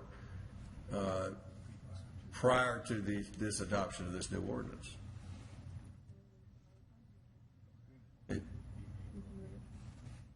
Okay, if you want. The money is sitting in the capital project, so if the Lakes and Ponds program were to be defunct, then that money would be available to reprogram to any project that the council deemed appropriate, which could be a new dredging program, it could be another capital project. It can be reallocated, but right now there's $200,000 which is available to disperse under the existing current Lakes and Ponds program. Correct, with a caveat, 100,000 of the 200 has been earmarked for Martin's Landing previously. So there was $100,000 made available to them for their project. It has not been dispersed pending the applications coming in being processed, which has been quite a while back. I think it wasn't dispersed because of Martin's Landing's request for additional funding. Correct. Councilmember Price. So would there be an expiration of those monies? Would it be the end of this fiscal year, or? No. It would not, so it doesn't roll back into anything. Okay, so it's not automatically. This council could roll it back, but right now there's $200,000 available, and it's subject to current ordinance. It will be there in August if it's not dispersed? The answer is yes. Thank you. Other questions? Did we get a motion? Yes. We have a motion to approve the first reading. And a second. And is anyone else, last chance to comments from the floor? This is not the last reading. There will be additional chance to be heard if this passes. There's a motion and a second. Any further discussion? All in favor of the motion, raise their hands. That is unanimous. When will this be coming back for a second reading? May 11th. Does Councilmember Dippolito, do you anticipate this coming to a committee for discussion before then? I know we have some interested parties in the audience.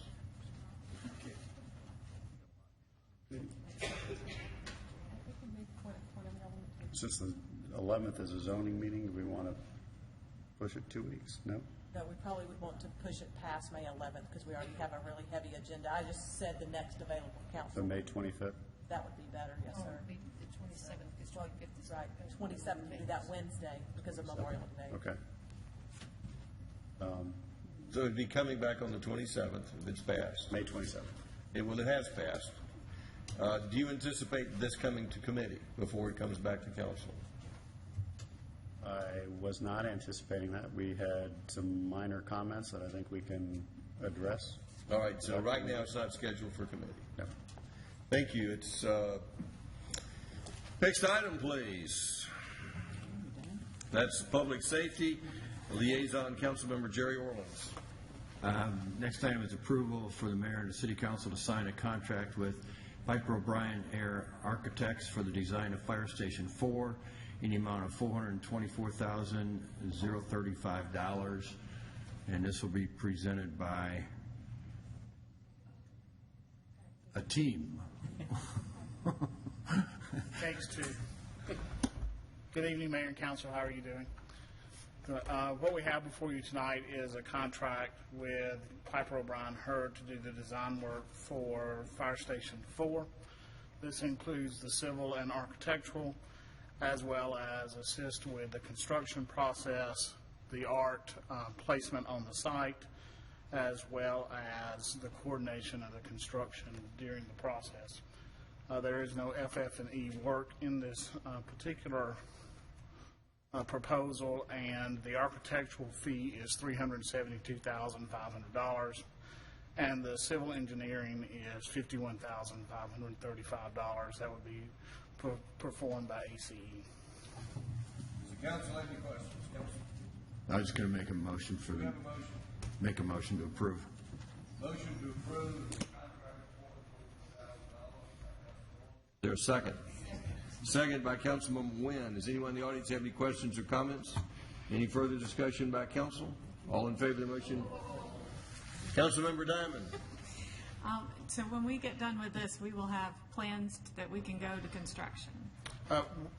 Yes, ma'am. What the next phase we will do is actually hire a construction manager at risk, and they will assist in the design work to make sure that we do not over-design the project so that it comes in over budget, and they will provide us a maximum guaranteed price during the process so that we can be in construction.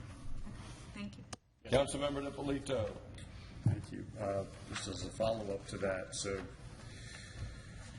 I want to make sure that we have our design costs completely covered, our construction management costs completely covered, and that they're just, right, we include signage and landscaping, what is it, the pole from the second floor that you need in a firehouse? The slide, we're doing a slide, not a pole in this particular one. Yes, sir, you're absolutely. So the construction management cost is included within this dollar amount you gave us? It will be within the $3.88 million that we have for both the art and the fire station. So that's above the 424. Yes, so it's absolutely. not included in what we're approving tonight. That's correct. The CM at risk, or the individual doing the construction, is not in this amount. No, sir. So that'll be a separate amount you'll be bringing to us later? Yes, sir. But it will fit within our budget? Yes, sir, it will fit within our budget. And if our architects don't design this project to budget, what happens then? Based on the way that we have asked the architect to draft their proposal. We will actually price this building 4 times during the design process to make sure we aren't designing over budget, so that we will know along the way that what we plan to put on the ground fits within the budget. Okay. All right, good. Well, we want to design properly. We want to design well. It needs to meet all the needs of our fire safety folks. So we want to make sure it's done right, but we also want to bring it in on budget. Yes, sir. Thank you. Public safety will not go over budget, correct, Deputy? That's exactly right. And We're Keith? good. And Keith, right? Correct, Public yes, sir. safety will not go over budget on this. Public safety will not go over budget. We have a motion and a second. Any further questions? Anyone in the audience have any questions or comments? All in favor of the motion, raise their hands. Passes unanimously. Thank you. Councilmember Price, liaison to the Public Recreation and Public Works Department. Thank you, Mr. Mayor. Our next item is approval of BA 3506110-04-27-2015 for funding items for the Adult Recreation Center Therapeutic Pool Project in the amount of $217,500, presented by Morgan Rogers, our relatively new Director of Recreation Parks. Thank you, Dr. Price. The requested amendment provides for $217,500 additional funding for the therapeutic pool currently under construction at Grimes Bridge Park. These items were not included in the contract that the Mayor and Council approved in October of 2014, but are needed to provide to operate the pool efficiently and safely. I'll give you a brief synopsis of the items that we are requesting tonight for funding. The relocation of the tennis courts due to the construction. The tennis courts, where the tennis courts are, because of the way the site was, we had to come in, use that area as access, and that's going to be access for both the maintenance and deliveries. And so the tennis courts need to be relocated. That was not included in the contract, original contract, and that's $100,000 to relocate tennis courts, and the neighbors in that area desperately want the tennis courts. The second item is the paving of the parking lot adjacent to the pool, which is where the tennis courts used to be. Currently, there's a gravel parking lot in the contract. We would like for that to be asphalt, and that's a $40,000 addition. We need cabling in the facility. That's for our computers, our phone lines, and our copiers and those kind of things. There are currently no cabling in the contract. That's $28,000. The security for the facility, we need to be able to secure it and to keep our participants safe. This will provide for cameras for the security, as well as to be able to monitor our participants. Our participants are a lot of them are over the age of 50, and we're concerned about their safety. We want to keep an eye on them. That's $16,000. We also need furniture, fixtures, and equipment for this particular building. That's desks, chairs, lane ropes, lockers, etc. That's $11,000. And then we need wayfinding signs in keeping with our existing park signage, and that's $2,500. So that's a grand total of $217,500. The funding for this amendment, if approved, would come from the Capital Projects Fund. Does the council have any questions for Morgan Rogers? Councilmember DiPolito. Thank you, Mr. Mayor. Well, following up on my grilling of the last item, I support all these improvements. I am not comfortable with approving the tennis courts outside of the budget, and since the budget is months away, I'd like for us to take that into consideration with the budget. So I would support funding the balance of the items this evening, but I'd like to see that $100,000 moved off as part of the budgeting process. So your budget, you're approving $117,500 is your motion? I'm not making a motion, but for whoever is, I'm saying I forgot. I apologize. My preference. That's your preference. My preference is to take the tennis court relocation out, which would drop it down to $97,500 for this evening, and then let's just include the $100,000 as part of our capital. If you wish, you can amend, make a motion to amend to see if you get a second on that. All right, Councilmember Diamond. Mr. Rogers, other than a personal objection to people over 50 needing a solid parking space to walk on, I do have another question. What if we delayed the if we didn't delay the tennis courts, when might they be ready to use?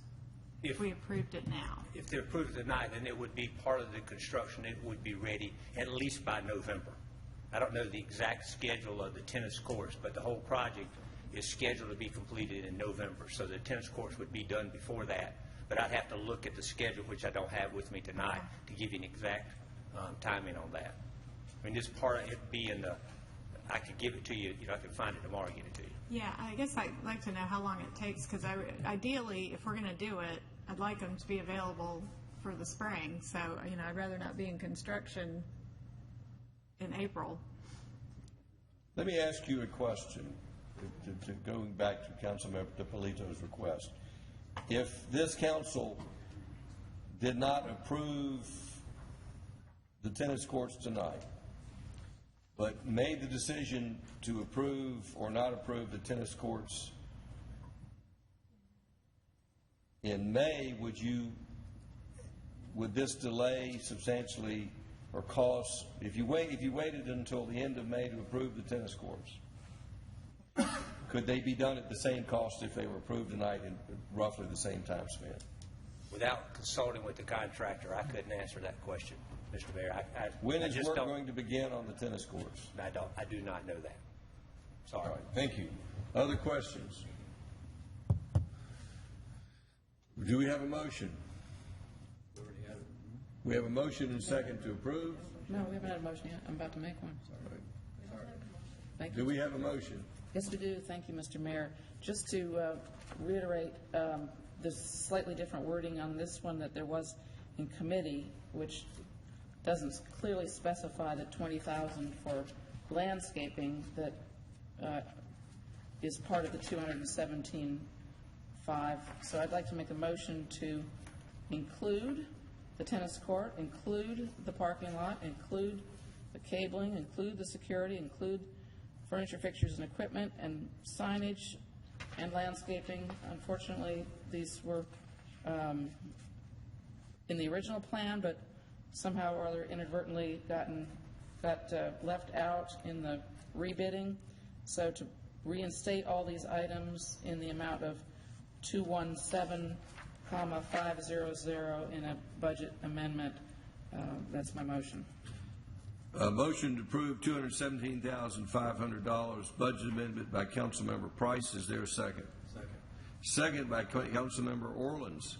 Anyone in the audience have any questions or comments? Any amendments or further discussion by council? Councilmember DiPolito. Since I have already declared my intent, I'd like to make a motion to amend the motion to take out the tennis courts for the time being, put them in the proposed budget for 2016. Motion to amend to take out the tennis court by Councilmember DiPolito. Is there a second?